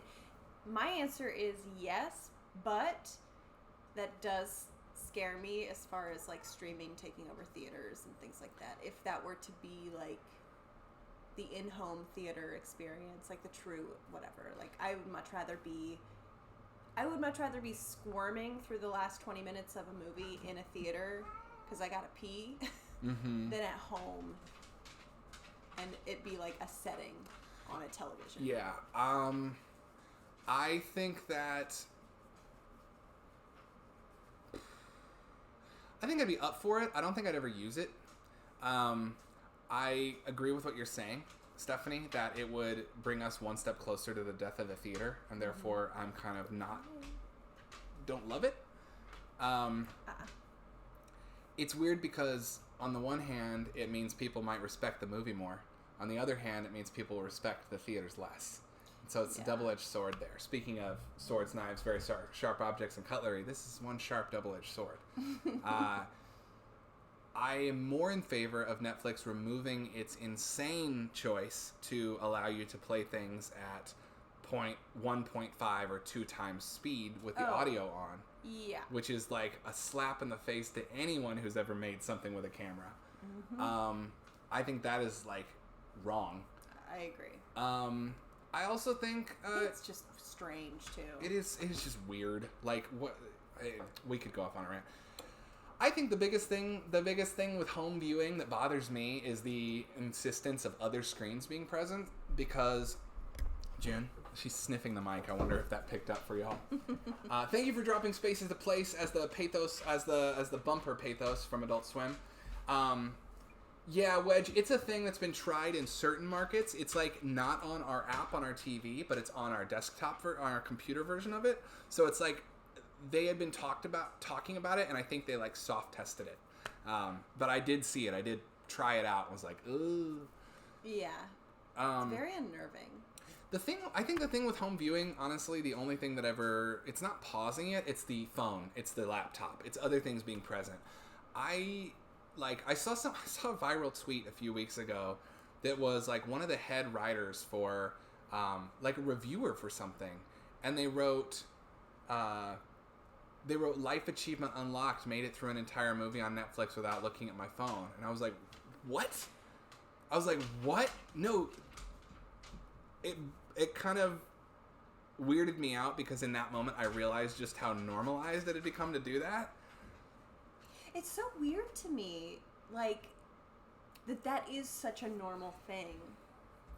I had a roommate once who would be watching something on the television, have their laptop open, sometimes even, like, editing something, and have their phone open, and kind of switching back and forth between the phone and the laptop while watching something. And it reminds me of that technology. I know who you're talking about. They're a wonderful person, but that's not even who I'm talking about. There was I'm talking about someone else. And yeah, I've had multiple roommates who are always on their phone. But I think it's normal. It's normal for a lot of people. I know. I think for us, when we go into movie mode, it's just like everything else goes off, because maybe that's a generational thing. I don't know, but like, if that's what you want to do, I've thrown movies. We all throw shit on in the background. Not every movie has to be a sacred experience, obviously. Yeah. I feel like if that's what you want to do, cool. The only time I take issue with it, or I guess in my desire to be less of a grumpy old man, the only time I'm going to take issue with it is when you have a strong opinion about that thing afterwards. And I can think of this roommate in particular talking shit on a movie that I saw them watch while on their laptop the entire time with subtitles, looking up every once in a while. Mm-hmm. And then afterwards they talked about how it was bad. I was like, you don't know if it's good or bad. Yeah. As well as my old roommate, who was a really cool dude who was on his laptop through the entirety of Arrival and then passed out because he got super grandpa's lettuce during Arrival, and only watched the first half. And then the next day I heard him on the phone with his friend saying, "Yo, I watched Arrival last night, dude. It ruled." You did not watch Arrival. You didn't watch this movie. You did not watch that movie. Anyway, I don't need to police other people's experiences. It's only when it becomes like I'm going to talk shit on something that I didn't give the light of day to. For sure. And and you know, to each their own. However you want to consume media, it's, you know, your right to do so. But I will say, like, even if somebody isn't voicing their opinion about something they technically did not watch, I still find it incredibly distracting to be in the same room with someone who you're watching a movie with who's just on their phone. I want to say that, like, Great Job Nerds. Just leave them. Great Job Nerds is my hero, because one time we went and saw a movie in theater. I think it was Gravity that we went and saw together, and that movie's like pitch black for most of its runtime. And there was someone checking their texts like every 10 minutes in front of us. And in that pitch black theater, that iPhone screen was like blinding. And I distinctly remember Great Job Nerds getting up about 30 minutes into the movie and walking down to them and going, "Hey, would you turn your fucking phone off?" Thank you. Like, one of my heroes for that moment. My roommate's the type to try and come in and talk if I watch stuff in the living room, so I tend to pause the film and stare. I hate being distracted. Yeah, Great Job Nerds, you did that. I loved it. You're seriously my hero for that. And also, Glowcat, yes, that is the worst. When people just don't get it, you're like, I'm in this. This is an activity. My emotions are exactly dialed in right now. Oh my God, y'all. I don't want to spoil the end of Buffy, but the end of Buffy season 5, pretty big fucking moment at the end of Buffy season 5. My roommate at the time, who I dearly love as a person, still homies with to this day, walked in my room to ask me a question as that was happening. And I looked up with tears in my eyes, and I was so rageful. No. Man, that was amazing. Great job, nerds. You inspired me. When we went and saw Endgame in theaters, there was a girl obnoxiously talking to her friend to the left of Stephanie the entire time and being so awful. And when she made fun of Thor showed up, overweight and depressed, and this girl goes, Fat Thor really let himself go. And I turned over and I went, "Will you shut the fuck up?" And it ruined Stephanie's experience of that movie. She said that, and then, right before that, he had come up, and she goes, "He looks like the dude." And then they made a reference, like a direct reference, instead of just a visual reference to The Big Lebowski. And she was like, "I just said that. I got that. I just said that." Like, I understood that reference. Yeah. There you go. That was meta. Reference within a reference within a reference. And then it was the second beat of that moment where you were like, "Will you shut the fuck up?" And I was like... I did it in kind of a, like, I had let my tension build. I didn't handle it like Great Job Nerds did. The whole rest of the movie, this girl was fuming next to me. Oh, she was, like, I caught it, like, she was burning a hole. Burning. Through my skull. And then after the movie, when the movie ended, this is her. And then you're me, okay? Camera, audience. This is me. This is me at the end of the movie. This is her at the end of the movie to me. Looking through Stephanie, staring at me behind Stephanie's head. And she said, "You didn't have to be such an asshole about that." And I said, I actually tried to de-escalate and be graceful about it. Because I don't like, why get into a fight with a stranger? So I was like, "Look, I could have been nicer about the way I said that. I agree. But I'm not the rude one for telling you to stop doing a rude thing." And she's like... She did not like that. She did not like that. Anyway, I said, "Look, we both enjoyed the Marvel movie. Let's leave not in a bad mood. I came across a little rough. Don't talk in theaters in the future. I won't yell at people in the future." And we didn't leave on good terms. No, I think she was mad that you weren't a jerk in that moment. That you were like, "Hey, you know what? We just watched this like movie about, you were like really trying to turn the corner," and she was like, "No, you're supposed to be an asshole." Yeah, she wanted that conflict. Anyway, sometimes people need the conflict. I'm like, we just watched Thanos get beat, so I don't need any more fighting today. And my shoulders were up to my ears that movie because I was in the middle. Oh yeah, your tension. Anyway, tension bread. It's okay to tell people to shut up in movie theaters, and it's okay. This all came from us complaining about screens at home, and from Wedge's question. So to answer your question, Wedge, I would be up for a no pause feature. I think Stephanie makes a really good point with the concern about the death of the theater. Mm-hmm. I honestly just wish that culturally we could respect the movie watching experience a bit more at home or in theater or with roommates or with each other. And that all really boils down to mental health and telling yourself that you're consciously going to put away your distractions. Yeah. Anyway, let me whip my phone out on that note to look at the other things we watched. Okay, I'm going to blaze through the ones I watched real quick. And I'm going to give you double feature votes as well real quick. Okay, these are the ones I watched on my own. I watched Mortal Kombat 1995. Had a great time. I cannot agree with the opinion that it's better than the new one. I think they are both of totally equal quality. I think they're both messy, fun, silly movies about an insane plot.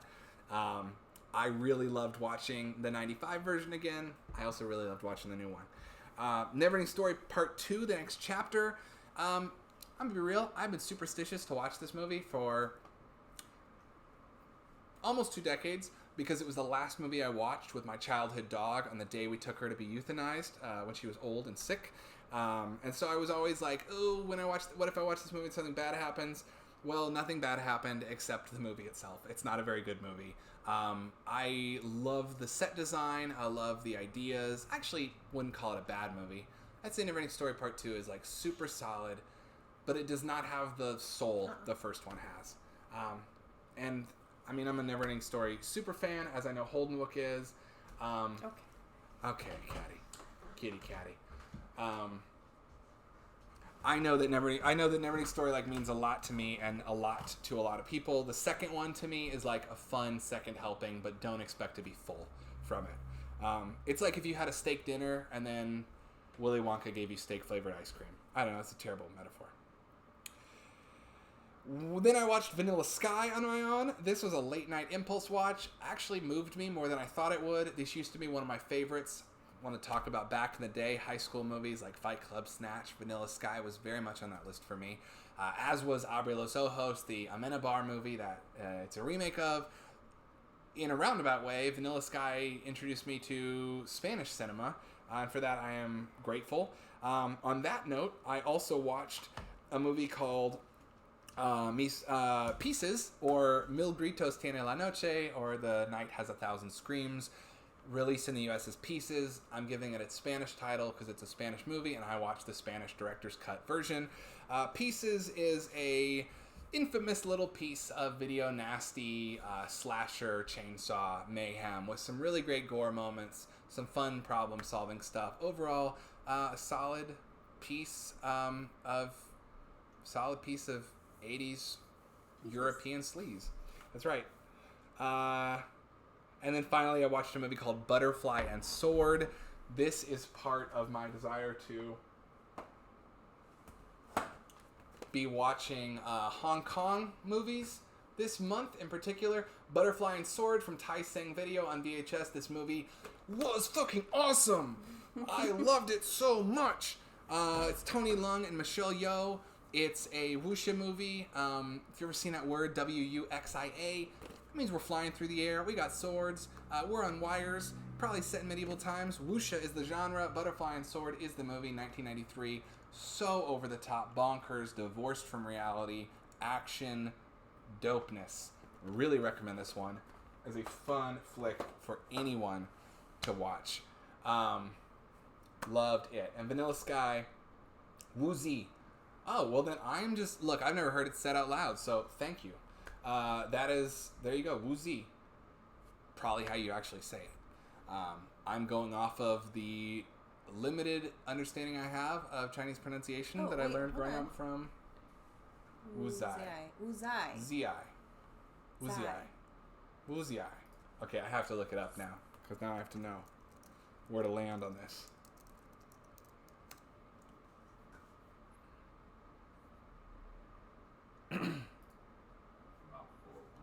So for people like that, you can just say wuxia. Say the first syllable like wu, and then the last syllable like sha. So this guy says wuxia. When you drive for older... This is an ad. 15-second ad from How to Say. So we'll pep this up. I also wanted to make sure I was pronouncing Kane right. From one of the Disney things reminded me. Oh. Here we go. Wuxia. Wuxia. Wuxia. Wuxia. Wuxia. Wuxia. Well, there we go. Wuxia. I see. Z-A... Wuxia. Well, the reason that I pronounced it that way is because I was a huge Tekken 3 kid growing up, and there's a character whose name starts with an XIA, and it was always Sha in the game when the announcer, I forget her name now, but that's where I got that. So there was like a cartoon or a short-lived series that I watched growing up about like a pop star. Huh. That was like, her name started with an X. Does anyone remember that? Interesting. It was like XI, and it was like She? You know what? I'll figure it out. On the note of Disney and pronunciation, I'm gonna look it up. Why not? We're here together. Italian, the word cane, I think it's pronounced, spelled like cane, but it means dog, and I want to know how to pronounce it. So let's see here.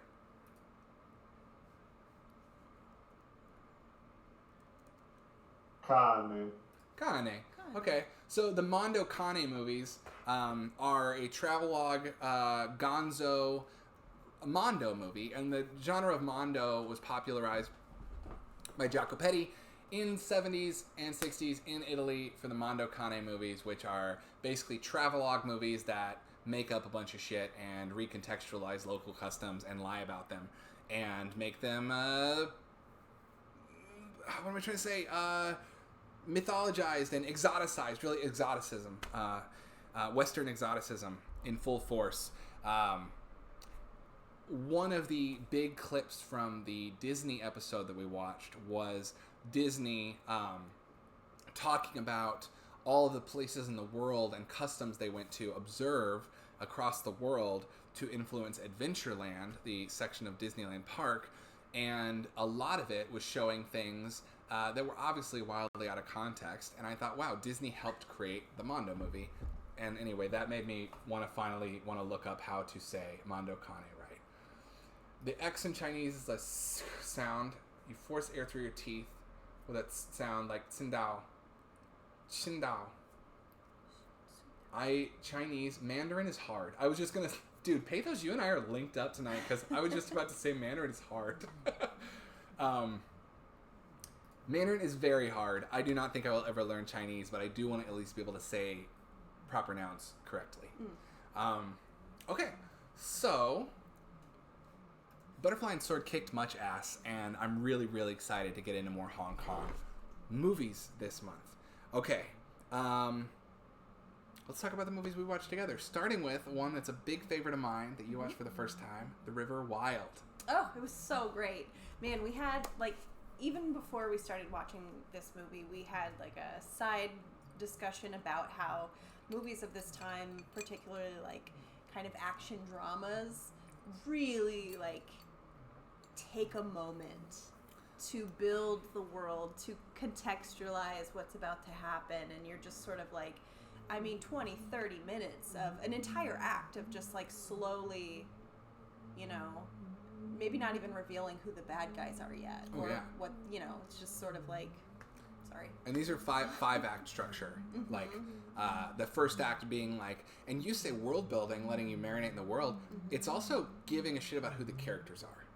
Yeah, definitely. And oftentimes it's establishing a conflict between a couple, like a heteronormative couple who has a kid. Yeah. That's very like post-Spielberg storytelling too, is like, how is the nuclear family threatened by what's about to happen? For sure. And how will that reveal the fact that they want to remain together as a unit? Right, and strengthen themselves. Yeah, exactly. And reinforce the idea that, yes, very Spielbergian, very... of its time. But, yep, that's my glow cat. The reason we started talking about River Wild in this way is because you were like, let's throw on, it was later, and you were like, if it's like a tight 90-minute movie, and I was like, it's a little bit longer if we want to start it now. And I made some joke about like, this is from the era when filmmakers actually gave a shit if you knew who the like characters were. Mm-hmm. And you were like, oh yeah, there's 20 minutes of just people hanging out before anything happens. Yeah. And I was like, yes.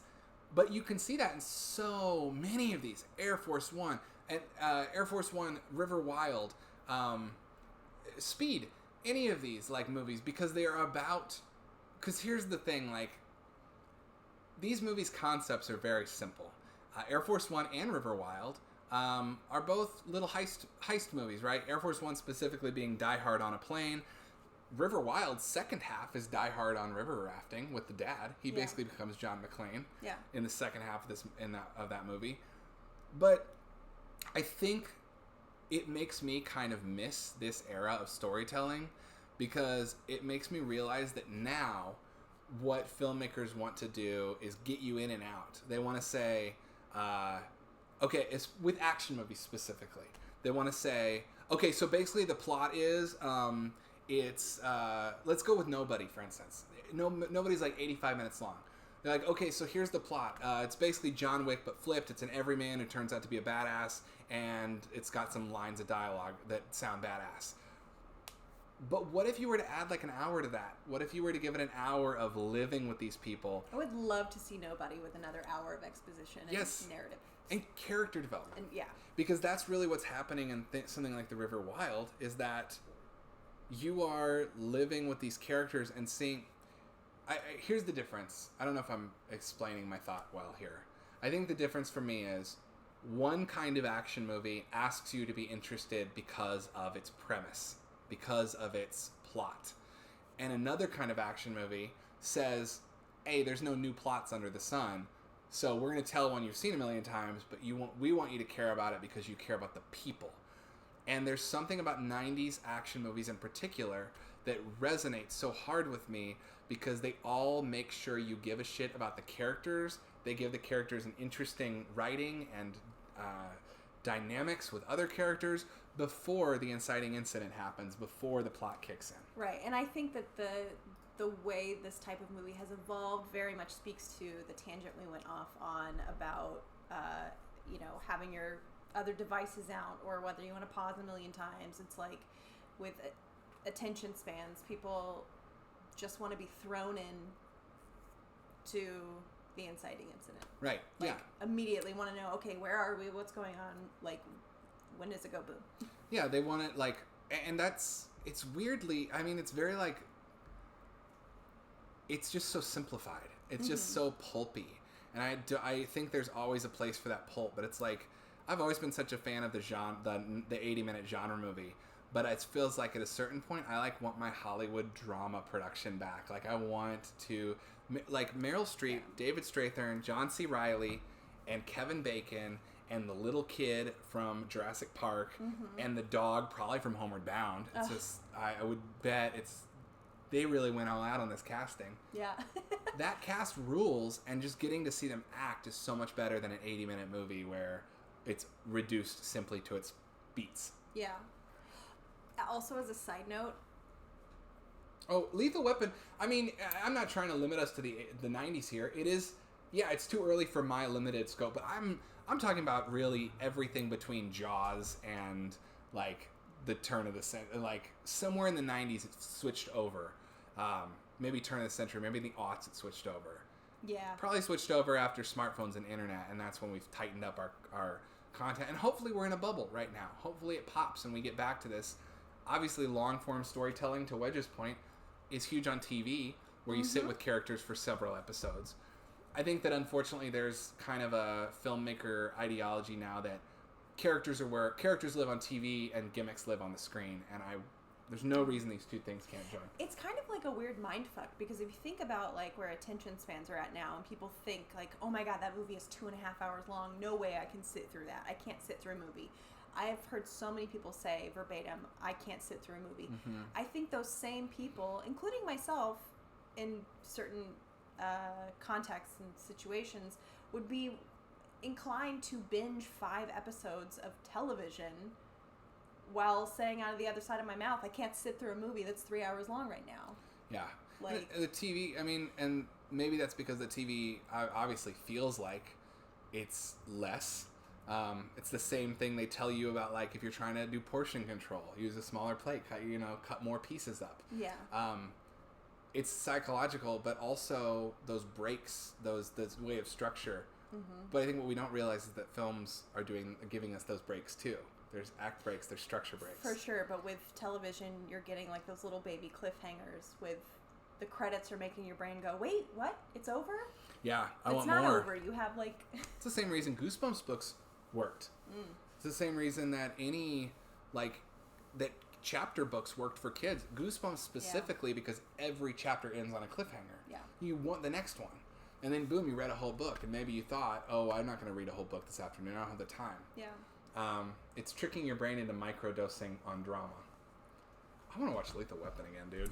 Me too. Bring it up for Blockbuster Summer. We're going to get back to that. Ooh, so fun. So what did you think of, River Wild? What did you think of River Wild? I thought it was great. I thought it was, like, very much met the formula of that type of movie while just kind of, taking it sideways just enough. I really liked the side quest with the dad, and just as, it has to be stated, this is the hottest Meryl Streep has ever been. She's pretty babley in this one. She's so babley. I'm so attracted to her in this role. Like, I just, had to put that out there. Yeah, no, Meryl Streep is an obviously royalty.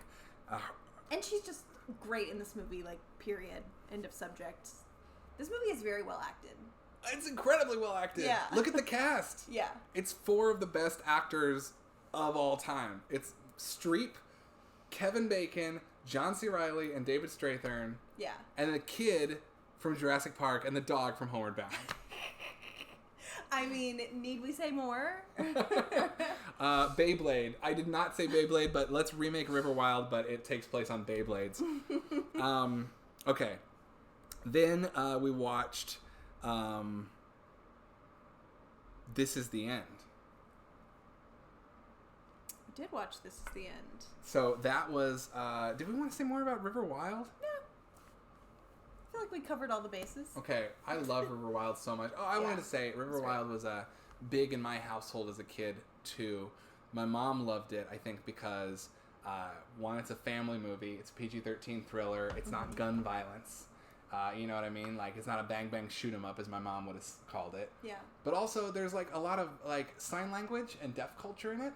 And my extended family on my dad's side is deaf, and so as a kid, this was also really cool to get to see like family that was deaf and like the use of sign language as a like an advantage in this situation. Yeah.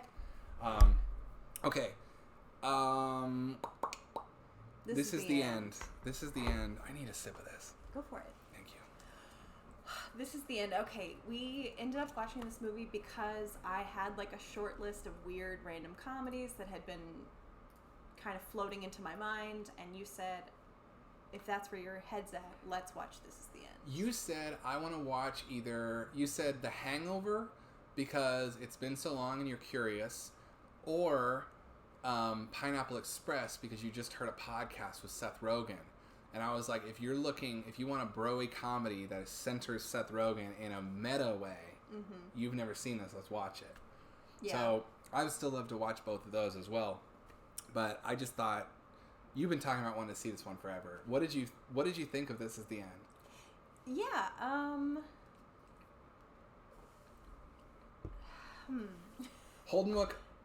let me get out my quick thoughts, and then I really do want to know what you think. As a queer woman watching it in 2021, I'm sure your experience was different than mine, which is the last time I watched it was in theaters with a bro, like the week it came out. Yeah. And I will say that was one of the most fun experiences I've ever had in a theater.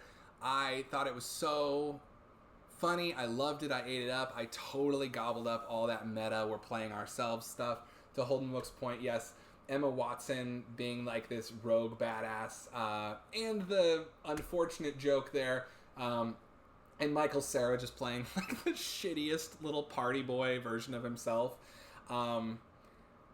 Loved. I mean, I still look, and then rewatching it now, I laughed a lot. Parts of it drag for me. I think it's too self-indulgent in the middle for sure. I think there's a whole argument between Danny McBride and James Franco about cum that I just never really thought was that funny. It just goes on too long. But across the board, this is definitely a comedy that suffers from some of the broier, dumber impulses of its time. I still really enjoyed quite a bit. And I still love the concept of, and it had me laughing. For better or for worse, I still really enjoyed this. Stephanie, I know that you didn't find it as funny as me, but you didn't hate it either, so. I mean, the thing is that for me it just felt very uneven. I felt like the concept was brilliant.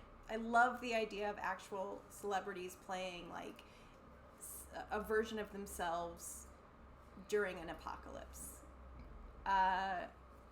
And I like all the meta stuff, like with Pineapple Express 2. That's fun, yeah. It was really fun. Seeing stuff like that was really fun. It did feel a little self-indulgent, felt a little masturbatory. I will say that, like, there were parts that I thought were really funny and I was laughing at. And even parts that I was cringing at, like, those set aside, I enjoyed watching this movie. This was an enjoyable watch. It was a little too assaulty for me. There were a little too many assault jokes and like cum jokes and like heavy like of the time brodational white straight brodational brodaciousness for me. Yeah. But you know, it is what it is. I mean, I just feel like there were certain parts where it was like, it could have been funny and you could have told the same joke. But, okay, like, there were parts that did not need an assault layer. You're talking about the demon rape sequence? Yeah. So, like, we don't need that. There's a like, whole sequence where Jonah Hill's character is... He could have just been possessed. Right. But then they gotta throw on this whole nother part, and you're like, that's not necessary. Well, see, and the thing is, I don't think they're... Like, you referred to it as masturbatory, and you were like, not all... I was like, I agree, this whole movie's masturbatory. I just, like... I am enjoying watching them masturbate, for the most part. And then there's moments like this where I can tell, like, oh, no one really talked to anyone but each other for this idea. So no, it's not like they're being malicious. They just don't understand that, like, they think it's funny to see a big old demon silhouetted dick. And in theater, I did too. Mm-hmm. And it wasn't until I grew and talked to other people that I understood that maybe that would be not, like, triggering or uncomfortable for someone else. And I think the weird thing with me is, like, me as an audience member and them as filmmakers, I think we're, like, on the same page now, and I think the things that make me cringe now would probably make them cringe now, with the exception of maybe one of them. And the thing is yeah, right?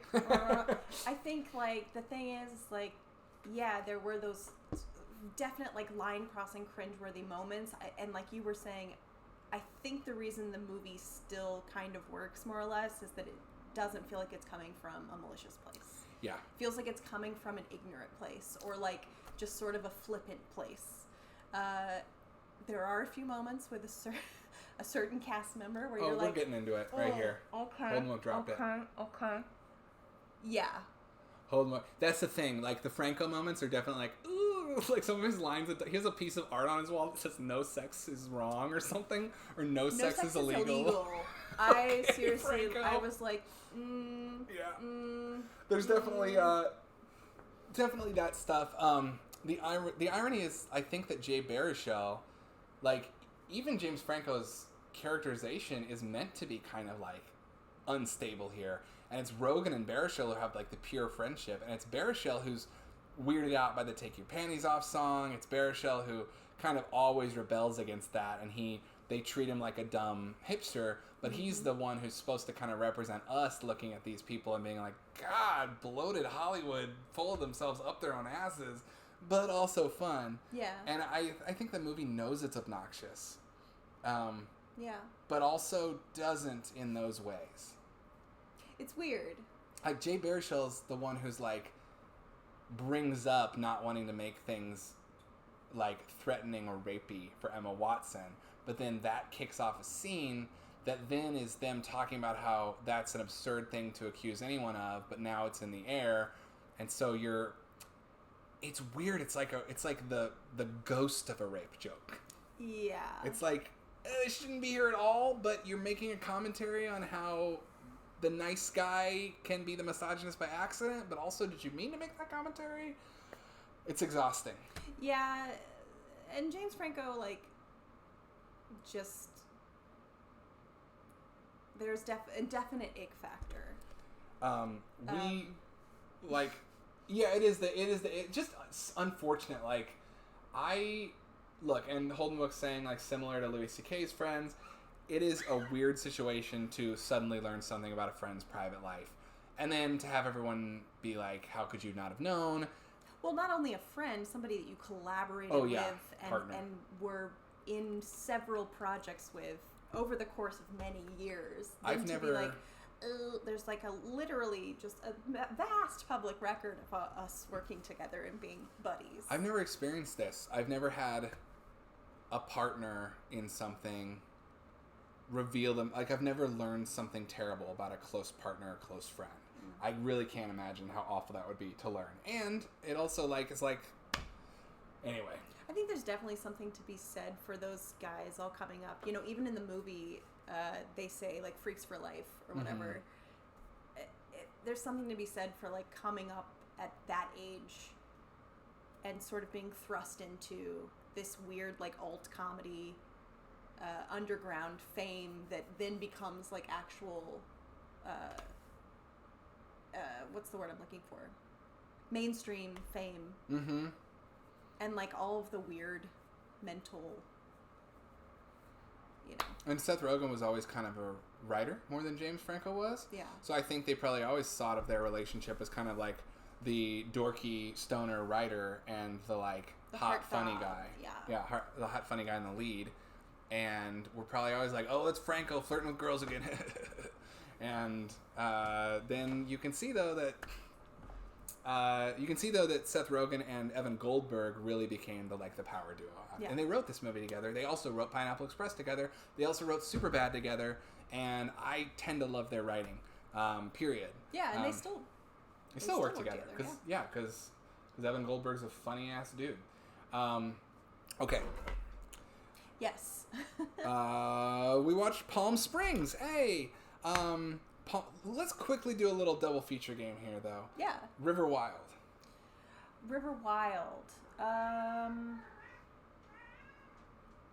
I feel like I want to say Air Force One.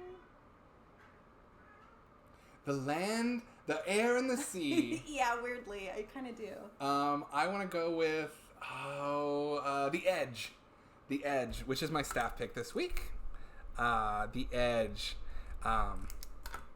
It is about Alec Baldwin and Anthony Hopkins surviving a bear in the woods. Also stars Harold Perrineau Jr. Cool. And then Mortal Kombat, I'll say double feature that with Enter the Dragon. This Is the End, I would say double feature that with Pineapple Express, obviously. And Vanilla Sky, double feature that with, Avalon. Double feature that with Avalon. That's what I did. It was great. Same year, same concept. Let's see here. And Butterfly and Sword, I would double feature with... I'm not a huge wuxia expert. But I do love... let's go ahead and say Bride with the White Hair. And... Nice. Neverending Story Part 2. I had a really good one. Neverending Story Part 2 with Return to Oz. Because they're both the sequel that's darker about the main character getting pulled into the world. And they both heavily imply that the main character is insane or losing their mind. All right, Palm Springs. I'm going to feed the babies. Yeah. And Palm Springs is fucking awesome. Agree with you, Wedge. I don't know if it was you who... yes, I will share my thoughts on Avalon. I was waiting for it. Palm Springs ruled. It was so fun. It did, however, do that thing where it just drops you in. Yeah. And here's the gimmick. And this character... Anyway, I'm going to feed the babies. You've seen it twice. You've seen it twice now.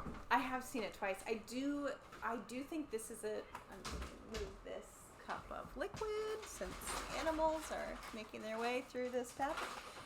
I like that Palm Springs, with the conceit of the Groundhog Day kind of thing, drops you in not knowing where this guy, how long he's been in this situation. Clearly, I think at some point, doesn't he say he's 200 years old or something? Am I wrong? Does anyone remember that? Anyways, I like that conceit of just being thrown into this, some might say version of hell. And it's so scary to think about, being stuck in someone else's wedding for the rest of your life. I think just the time loop idea, Groundhog Day certainly explores this idea that it's hell. Yeah. And he tries to kill himself several times. Mm-hmm. I like that this movie also, Palm Springs, kind of ran with some of the lessons from Groundhog Day. There's a lot of fan stuff where people try to figure out how long Bill Murray was in the loop and how he learned all these different skills. And I love how this movie kind of just, I love the montage of her learning quantum physics. Yeah. That was so fun. Kat is upset. He's... What a loaded sigh. What a loaded sigh. This cat, y'all. He's been having some trouble since we moved. Yeah. He has been having some trouble since we moved. I need couples counseling for myself and the cat. Well, he's off his meds, so... That's true. He's off his meds. Hey, June. Hey, dog. What? Trying to steal his food. Hi, dog. Go lay down, baby boo. Okie dokie. Palm Springs. It was awesome. Yeah. I loved Palm Springs. It was really fun. June. Go lay Go lay down. Oh, she wants water. Come on, dog. You have water. That's how I know it's already 7. 7. Palm Springs. What were we talking about? Palm Springs. This is the second time I've seen this movie. I think it's really fun.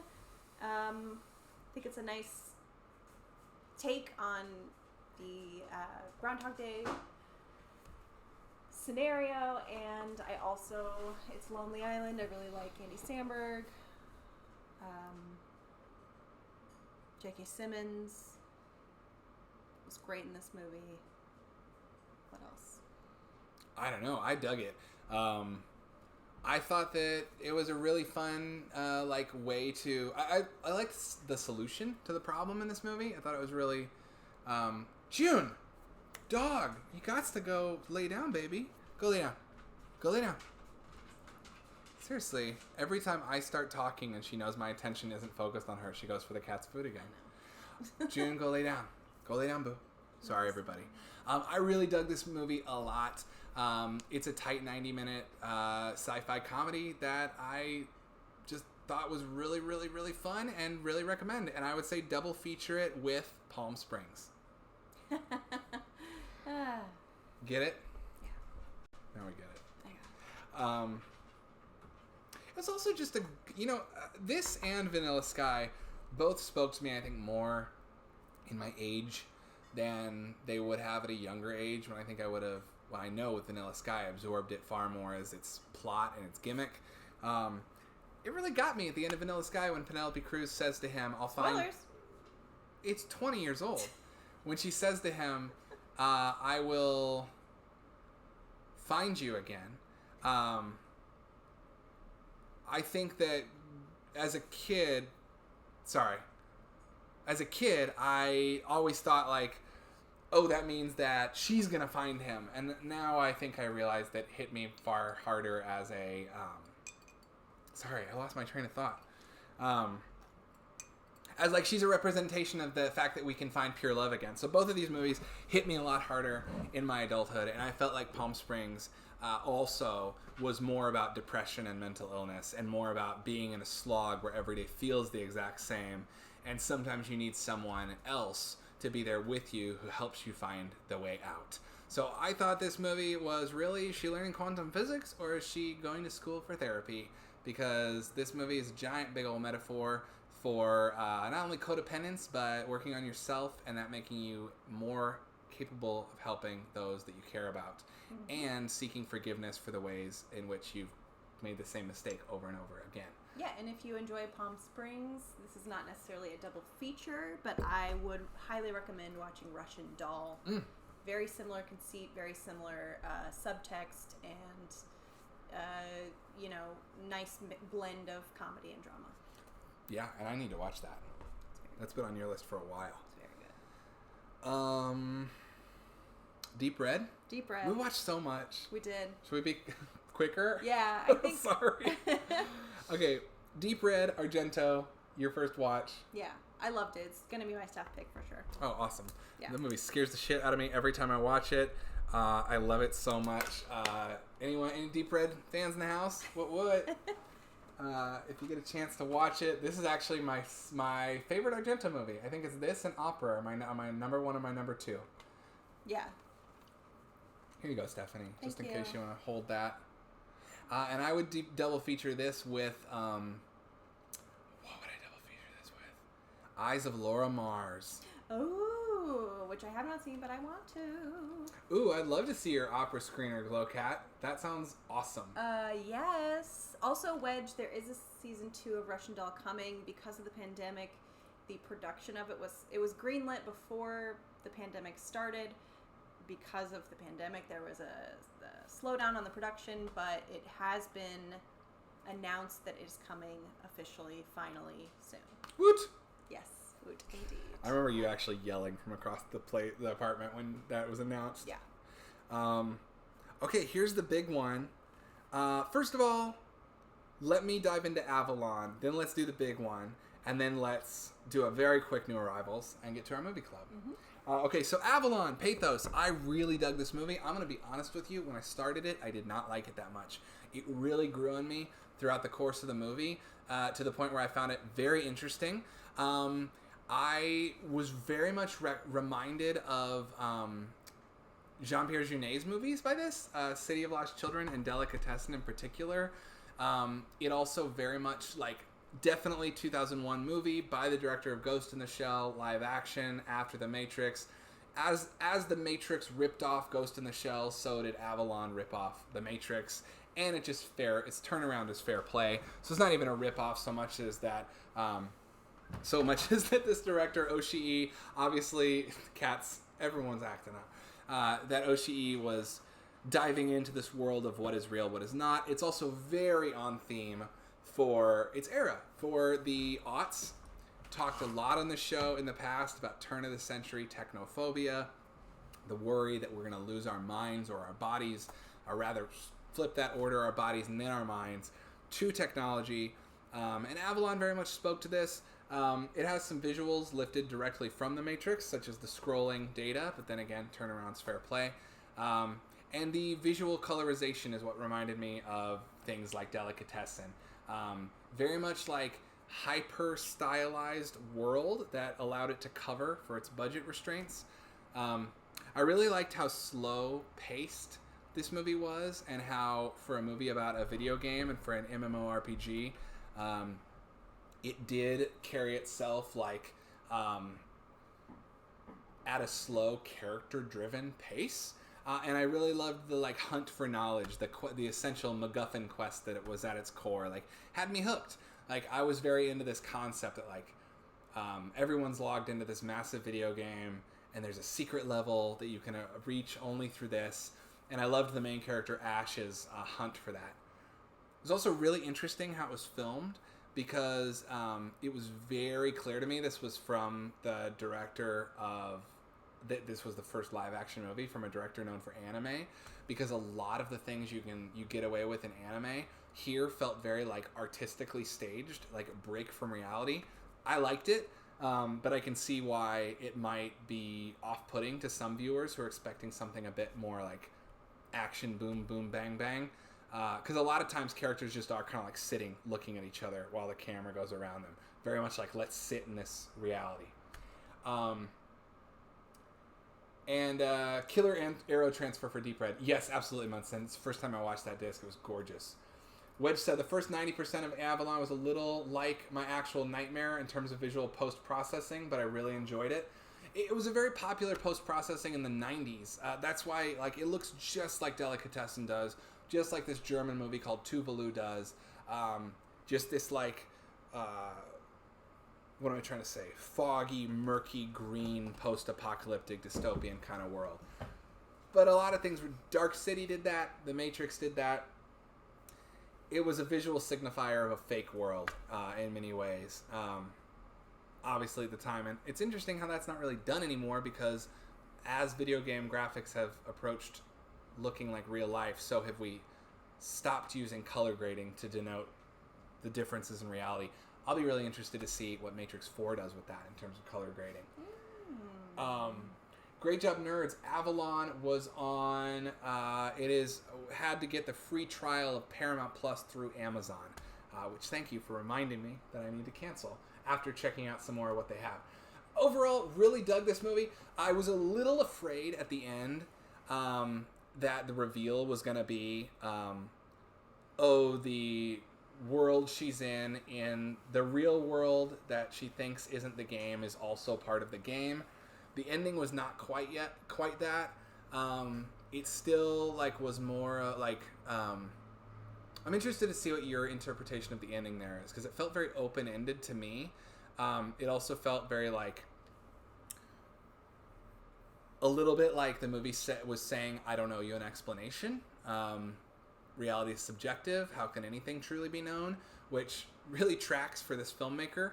But I'm not sure it was the most satisfying ending for me. Then again, I'm a very Western audience comparing this to something else. And coming from the director Oshii, who explores this gray area, it really made sense. The last shot was beautiful. I really dug this quite a bit. I thought it was super interesting. I'm really glad that I finally watched it. Thank you for tabling it and making sure that I watched it. Open-ended, really good ending, I thought. Yes. And see, Pathos originally was saying the reveal in this movie, the ending, the reveal. I honestly think that going in, you had said something about the ending, and I think me going in knowing the ending was supposed to be something, like, made me kind of look for it in those last 20 minutes. So I'm actually not sure what part of the reveal you're talking about. So I would love for you to tell me, because there's a few different little turns in the final moments of this movie.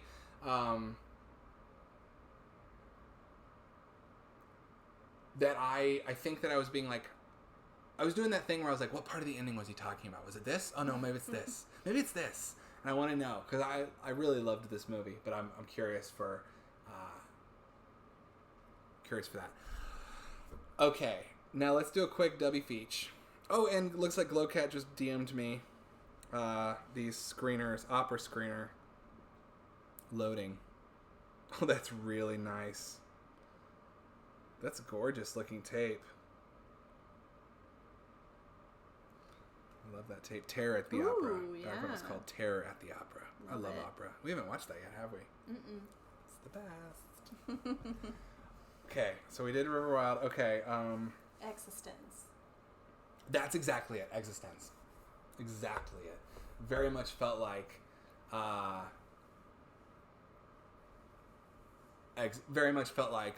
Existence. Absolutely.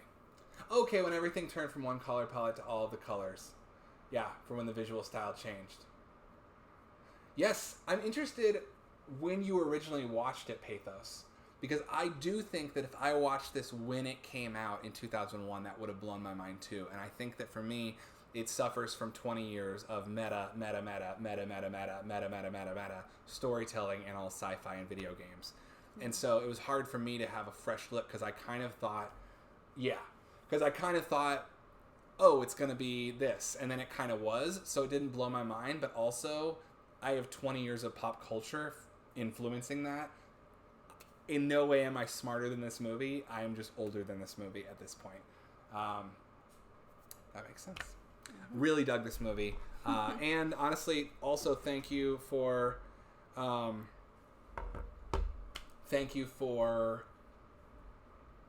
bringing it to the table, because it is my continued obsession to try and document and write something about all these movies that are interplay of reality and existence. And I did not expect myself to stumble across Vanilla Sky and this in the past week and realize they both fit perfectly. And we got to watch Existence now. Yeah, and the soundtrack was killer. Anyway, this movie ruled, so thank you, Pathos. Do appreciate it. Round two. Round two. Maybe this is the passive aggressive round.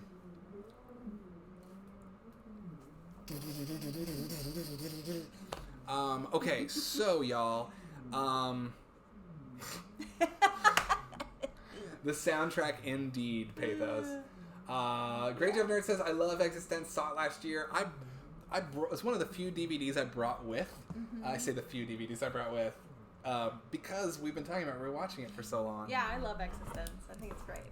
I just found someone remastered it on Blu-ray, and now I kind of want to get that. I'll look into it. I think it was one of my very first staff picks. It was. Mm-hmm. Well, we're going to have to rewatch that for sure. Okay, here's the big one. We're down to Woman in the Window. This was #1 on Netflix. Yeah. Stephanie, you have a very personal story. Like, this movie, I feel like, bookended your quarantine experience. Yeah, it's really weird. When quarantine first started, Was it when quarantine first started? God. Anyways. It was right at the beginning of quarantine. Right at the beginning of quarantine. I read this book. The movie was supposed to come out. It's really interesting to think about. At the time, they were going through, like, re-edits. I think that the end wasn't testing well or something. But it's interesting to think about how this movie did not,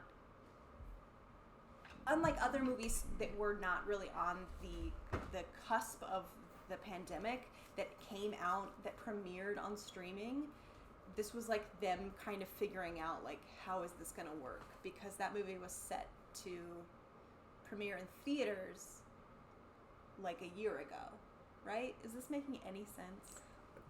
Mostly. Yeah. I think, just to clarify for people who weren't following the story of this movie in particular, because I know, because you talked me through all the aspects of it, because you were keeping up with it. Okay. Why don't you come through here, pup? There you go. Okay. There you go. So, this book was a hit in 2019. Yeah. Optioned, big director Joe Wright, who did Hannah, who did Atonement. Obviously, big cast: Gary Oldman, Amy Adams, Julianne Moore,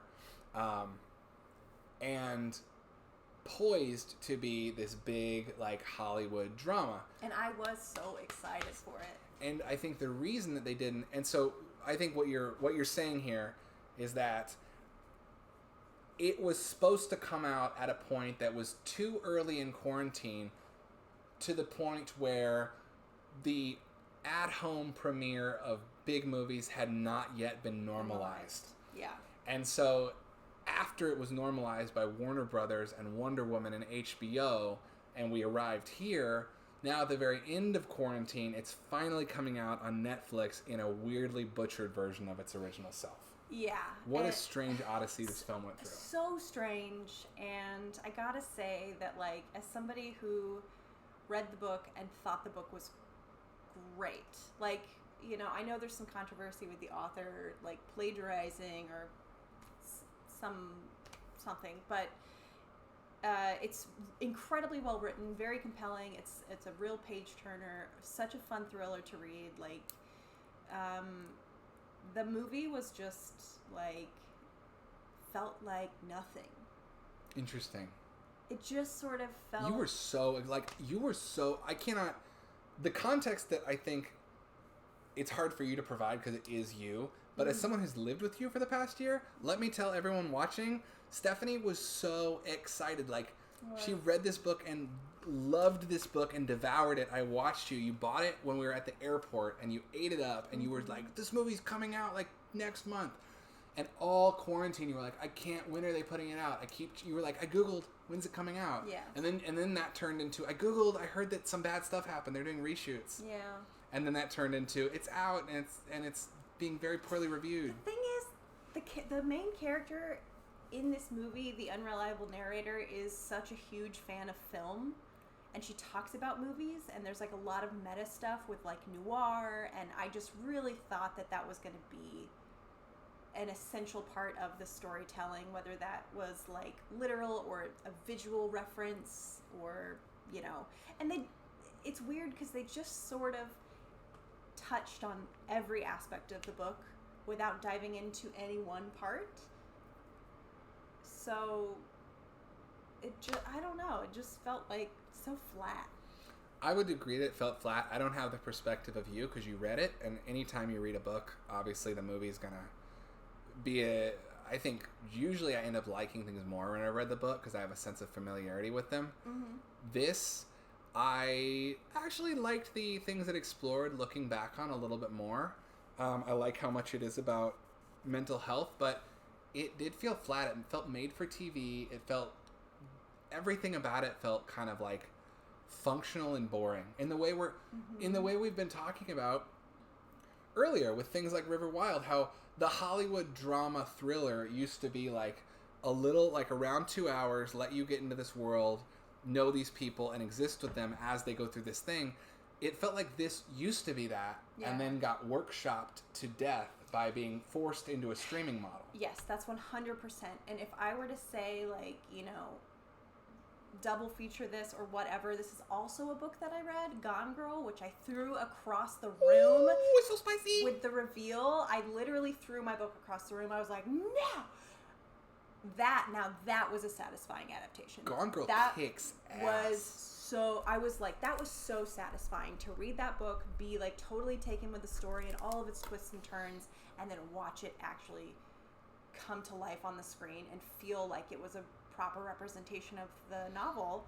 This was sort of like the other end of that. It was like, oh man, okay. We just glossed over that. Okay.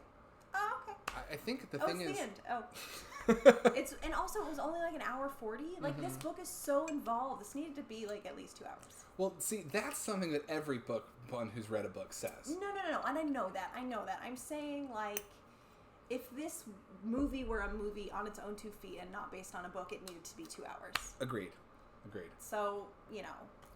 I wasn't trying to invalidate your opinion. I'm just saying, like, anytime you've read a book, you want more. Yeah. But I do agree that, like, even without that, like, even I felt like, where is the meat on these bones? Yeah.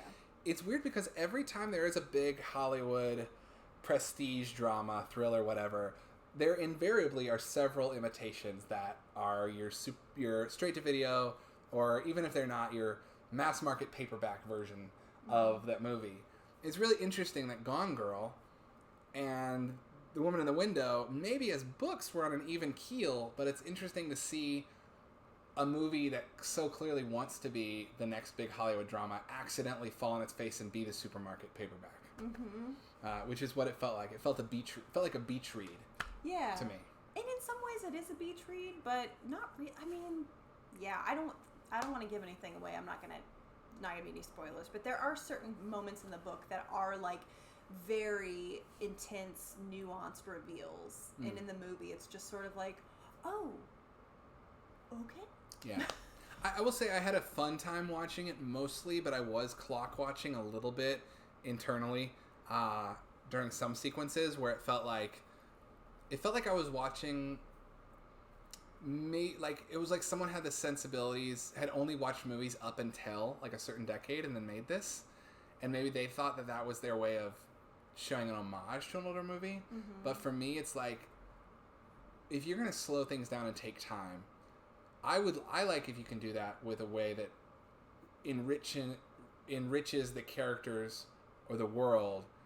But if you're doing a basic thriller sequence that we've all seen because it's a trope, you don't need to do it with the self-serious Hitchcockian like pace of someone who thinks they're showing it to you for the first time.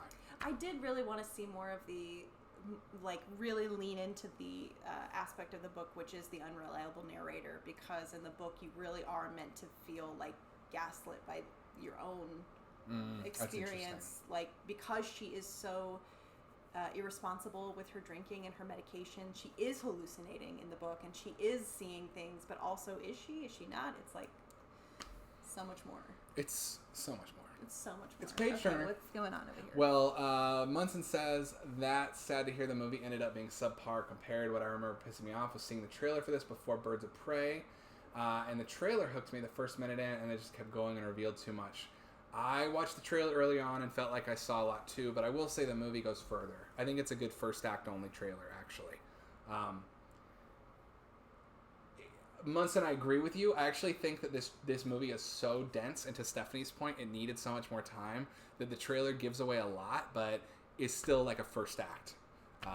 You know, like most of the twists and turns are not deep enough in the movie. They happen pretty early on. The Doubles trailer was that. The double looks terrible, hilariously revealing. Interesting. Well, I will still catch it. Yeah, The Woman in the Window is worth a watch if you're interested in kind of like the new pulpy thing that's popular. But also, a lot of times these things that hit the top 5 spots on Netflix are the beach reads. And that's because they're the top 5 most popular things.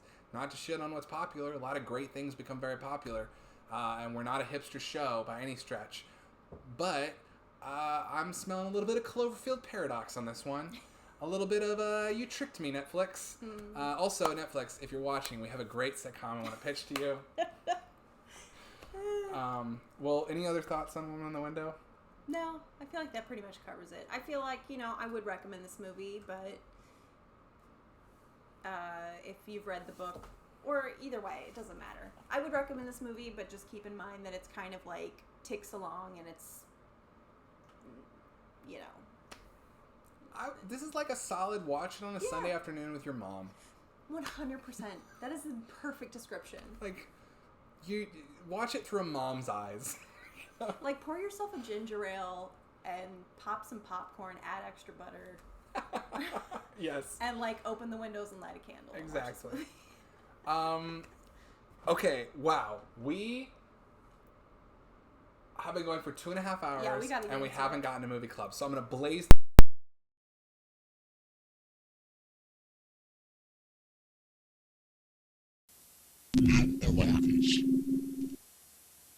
All right, new arrivals here. New arrivals. I'm going to do this really quick. I got a short stack today.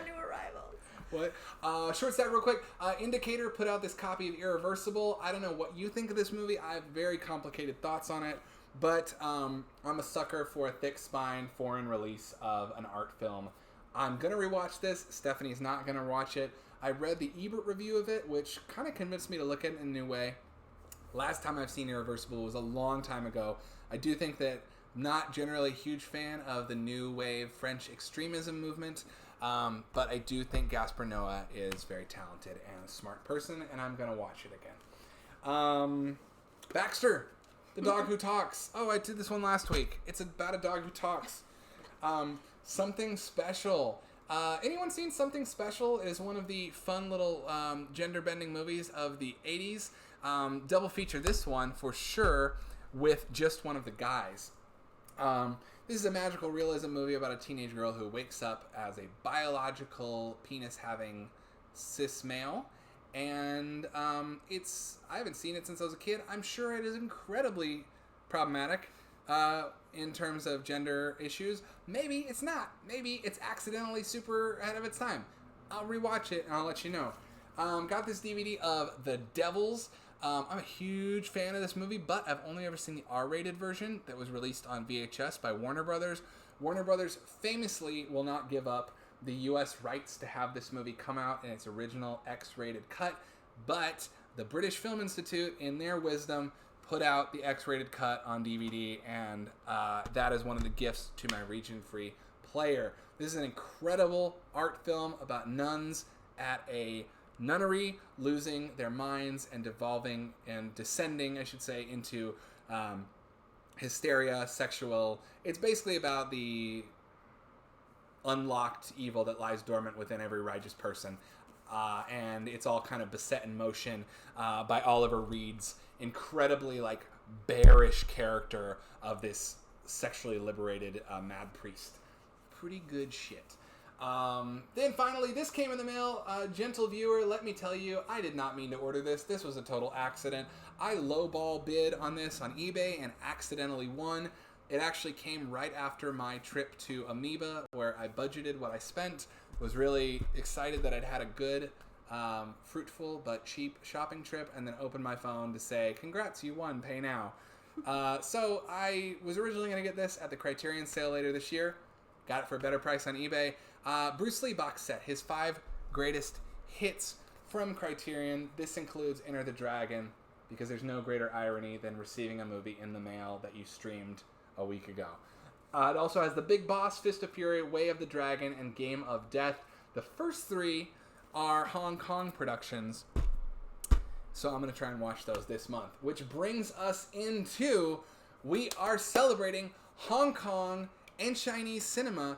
Now, I gotta say, y'all, let's get into Movie Club. Let's talk about Ip Man, and let's talk about Chinese and Hong Kong cinema. Interesting thing about Ip Man is that it is both.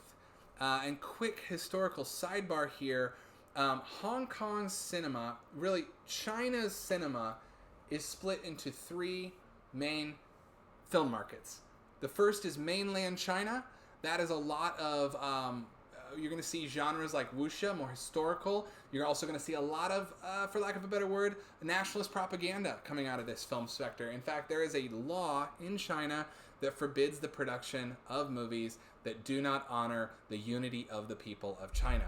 Even in the end of Ip Man, there is conversation about how Ip Man helped unify China. We'll get into that.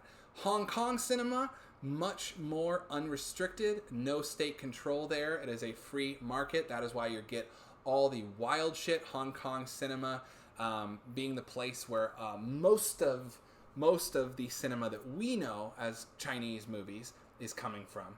And then finally, Taiwanese cinema, which is often more of an art film, smaller marketplace, but has produced some fantastic works, specifically works by the director Hu Haixin, who is an incredible slow-paced art film director. Hong Kong, though, is the focus of the month. Eat Moon is really interesting because I had to look it up. After a few lines of dialogue in Eat Moon, I was like, this does not feel Hong Kong. This feels like the Chinese government. Guess what? It was a co-production between mainland China's film market and Hong Kong, and that makes it a particularly interesting piece of Hong Kong cinema to dive into, considering that the last one we did was Enter the Dragon, which was a co-production between Hong Kong and Hollywood, so we haven't even gotten to a Hong Kong, 100% Hong Kong production yet this month. We've kind of been coming at it from different angles. First from the US, now from mainland China in 2008. Let's hop over and let's talk about Movie Club. Eat Moon! Let's do it! Good! Let us know if you watched this movie in the chat and what you thought. I need to take a quick bathroom break / hydration break. I'll be right back, Steph. I'm also going to open up these blinds a bit more. Yeah. Yeah, let us know if you watch this movie. It looks like I'm going to go ahead and take a wild guess that Munson J and Watch Out Wedge watched this movie. I thought this movie was super fun. It was like the fighting scenes were incredible. Again, to just sort of call back to our discussion on action and, you know, how action is directed and shot. Like, those moments where especially there were like those sort of rapid fire hits, just sort of holding on that on a wide was so effective and so fun, so great. The choreography, the fighting scenes were incredible. I will say that the narrative felt a little like made-for-TV propaganda, almost like Lifetime movie, borderline Lifetime movie feeling. If it was like, you know, a propaganda film. But the story itself was like enjoyable. I mean, I don't want to say too much before Adam gives back, but I will say that we did, out of curiosity, he sort of touched on this or alluded to it. We did Google the historical accuracy of this film after watching it, and I'm just going to go ahead and say spoiler alert, pretty much the entire narrative is fabricated. So, and by that I mean the entire narrative is fabricated. Like, there's really nothing in this film that is historically accurate. It is 100% about like that unity of the people, propaganda, sort of like one man inspiring the masses. Yeah, just totally made up. But if you know that going in, like, and just see it for what it is, great. I think that's great. Water time. Sorry, I've been getting up so much today. Oh, you're fine. You want to share this one with me? Sure. Okay. I just gave my brief thoughts. Not sure if anyone else watched it. I'll give my brief thoughts. Hanes are the best. I suck. I'm sorry. You didn't have to pretend to laugh at that. I really liked this movie quite a bit. Mm-hmm. I overheard a little bit of what you said with the action and the shots. Like, there were certain moments in this movie that I was like, ooh, that's so good. The moment with the Japanese soldier playing fake shootout with the kid, and then the reveal that the Japanese soldier's holding the real gun. Fun. So good. The fight stuff in this was just took my breath away. Me too. Just martial arts filmmaking, like, awesomeness. I think I said to you after the movie, but that scene in particular where Ip Man fights 10 guys at once and kind of just brutalizes them, and you can tell that he's like fighting for his, he's fighting for his country and for the soul of his people with every punch and kick, and it's just merciless, especially after seeing him like very politely spar. I think I said to you, it's some of the most beautiful extreme violence that I've seen on screen recently. Absolutely. The fight scenes were off the charts. It really got me. Honestly, like, to be honest with y'all, the propaganda, like, in so much as the movie's reality was concerned, got me. Do I, after stepping out of the reality of the movie, think that, like, am I pro-state of China, anti-Japanese? No. But while watching the movie, and you know what that reminded me of?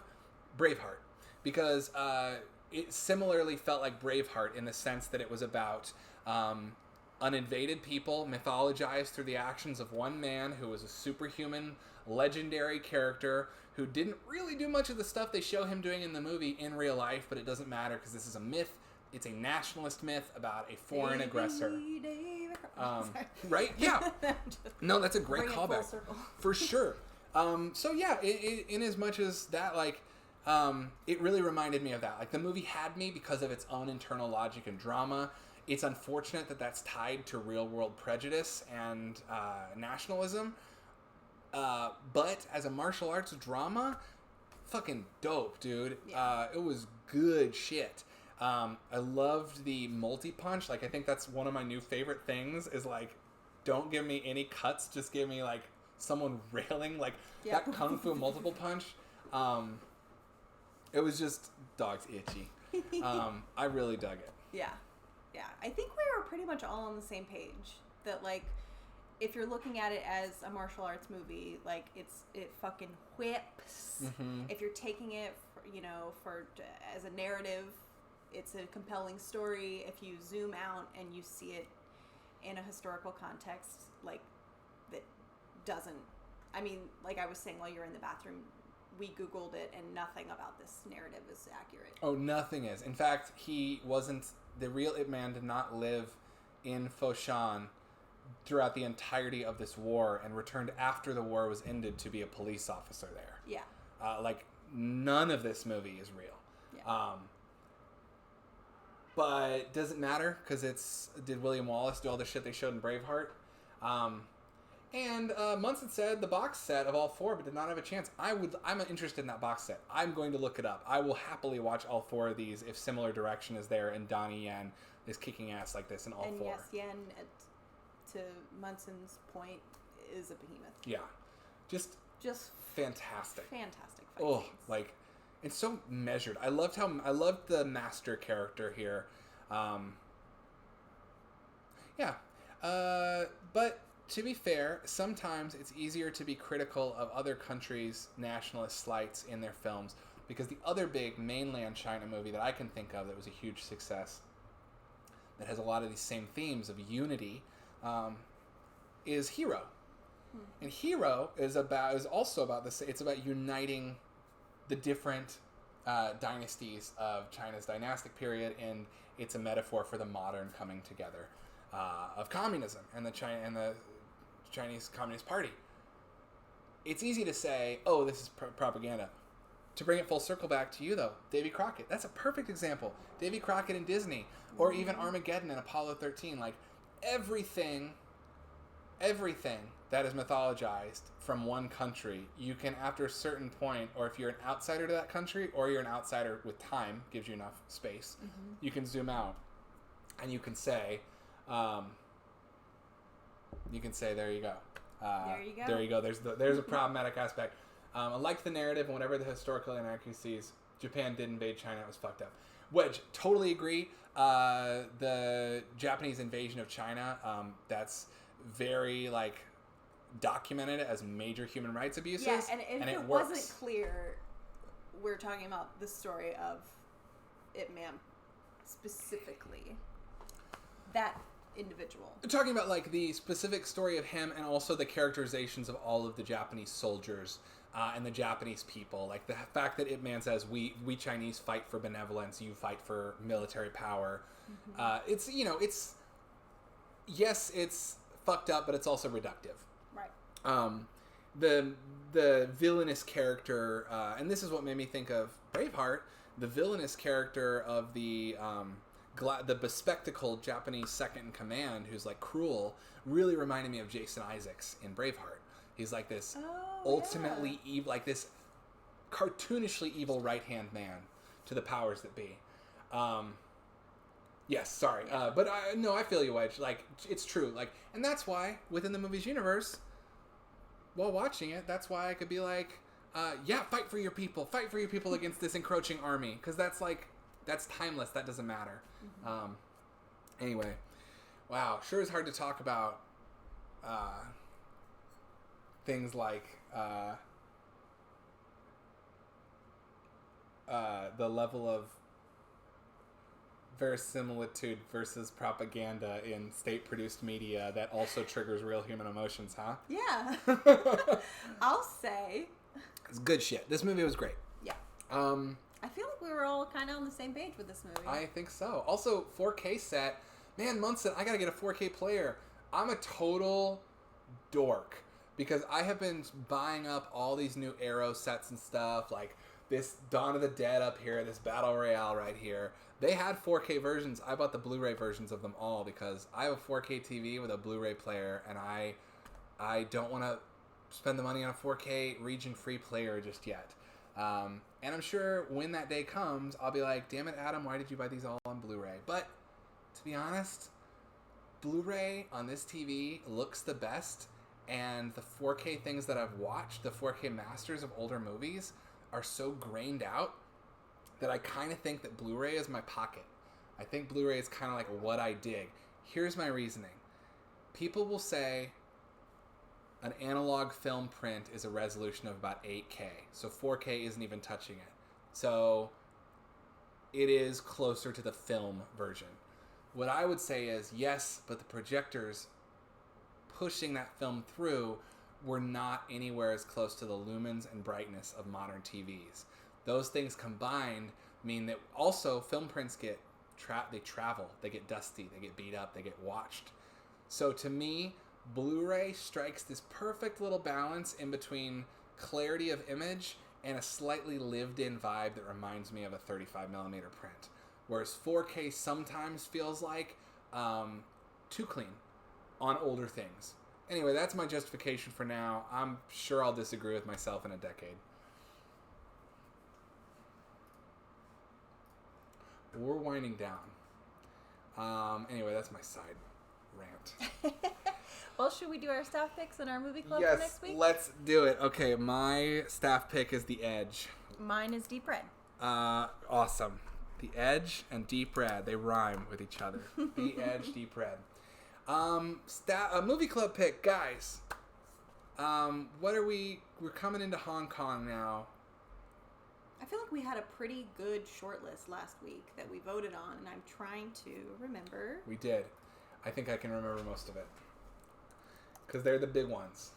By the way, I brought this out tonight because this is what really drove me down this obsessive path.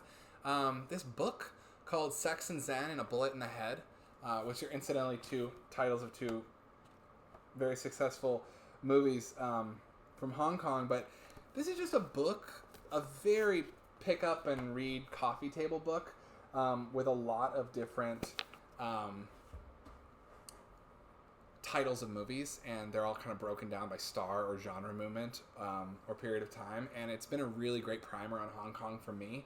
It's really made me, oh, that's great, Munson. Well, in that case, I'll go for it. Yeah, if it includes both. Mwah.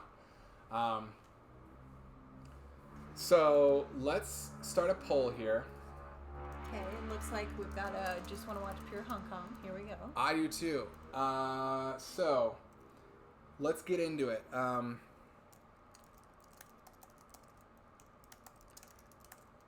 There's a few like city action ones that I think are great. I'm also kind of like cheating by looking at the shelf here.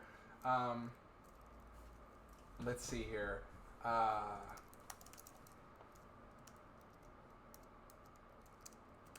I'm just writing these down as they come to mind. And let's see. I've got a few. Oh, I guess I hit my character limit on that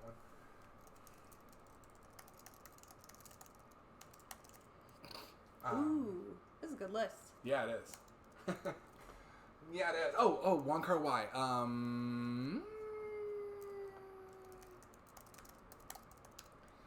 And do I have any Jackie on there yet? Yeah, we do. Let's see here.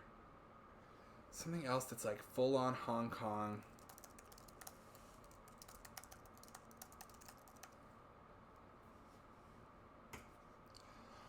Okay.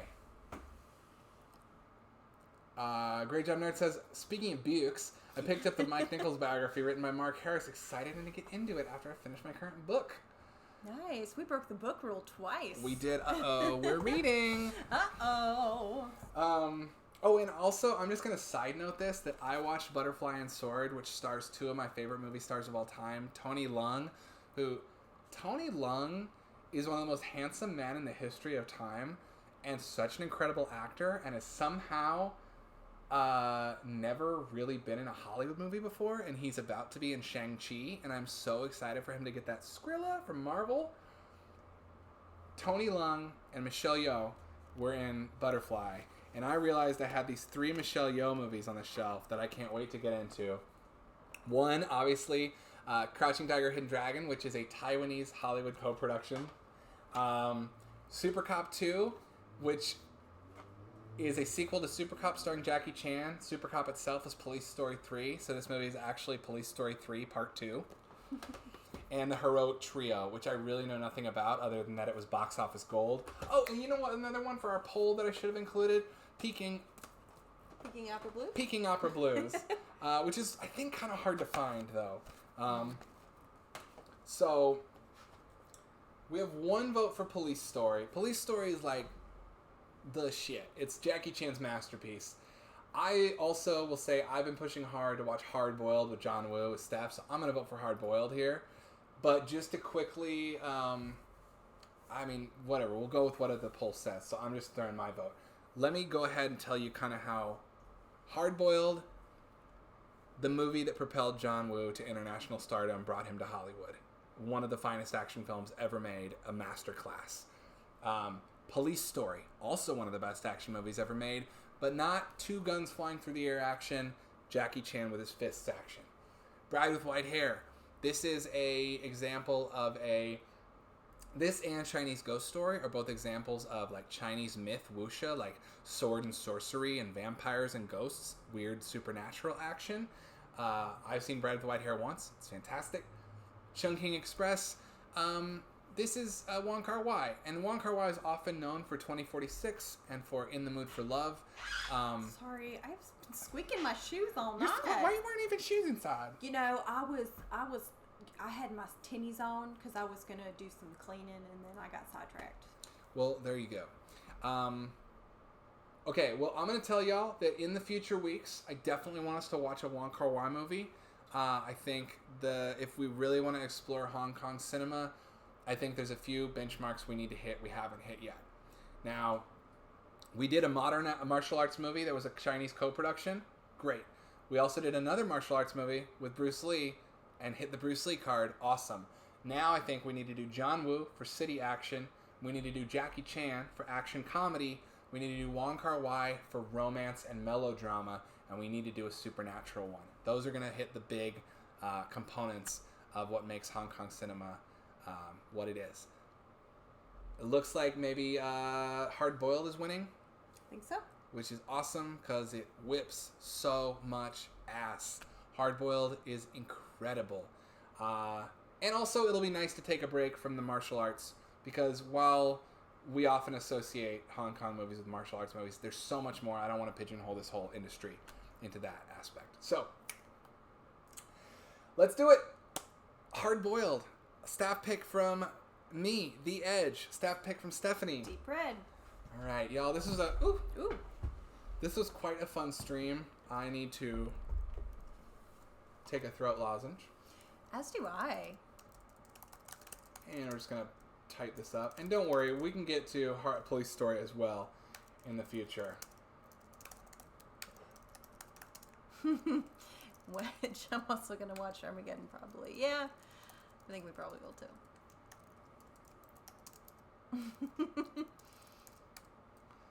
All right, awesome. Nice. Oh, you watched Hard Boiled recently. Well, that's great.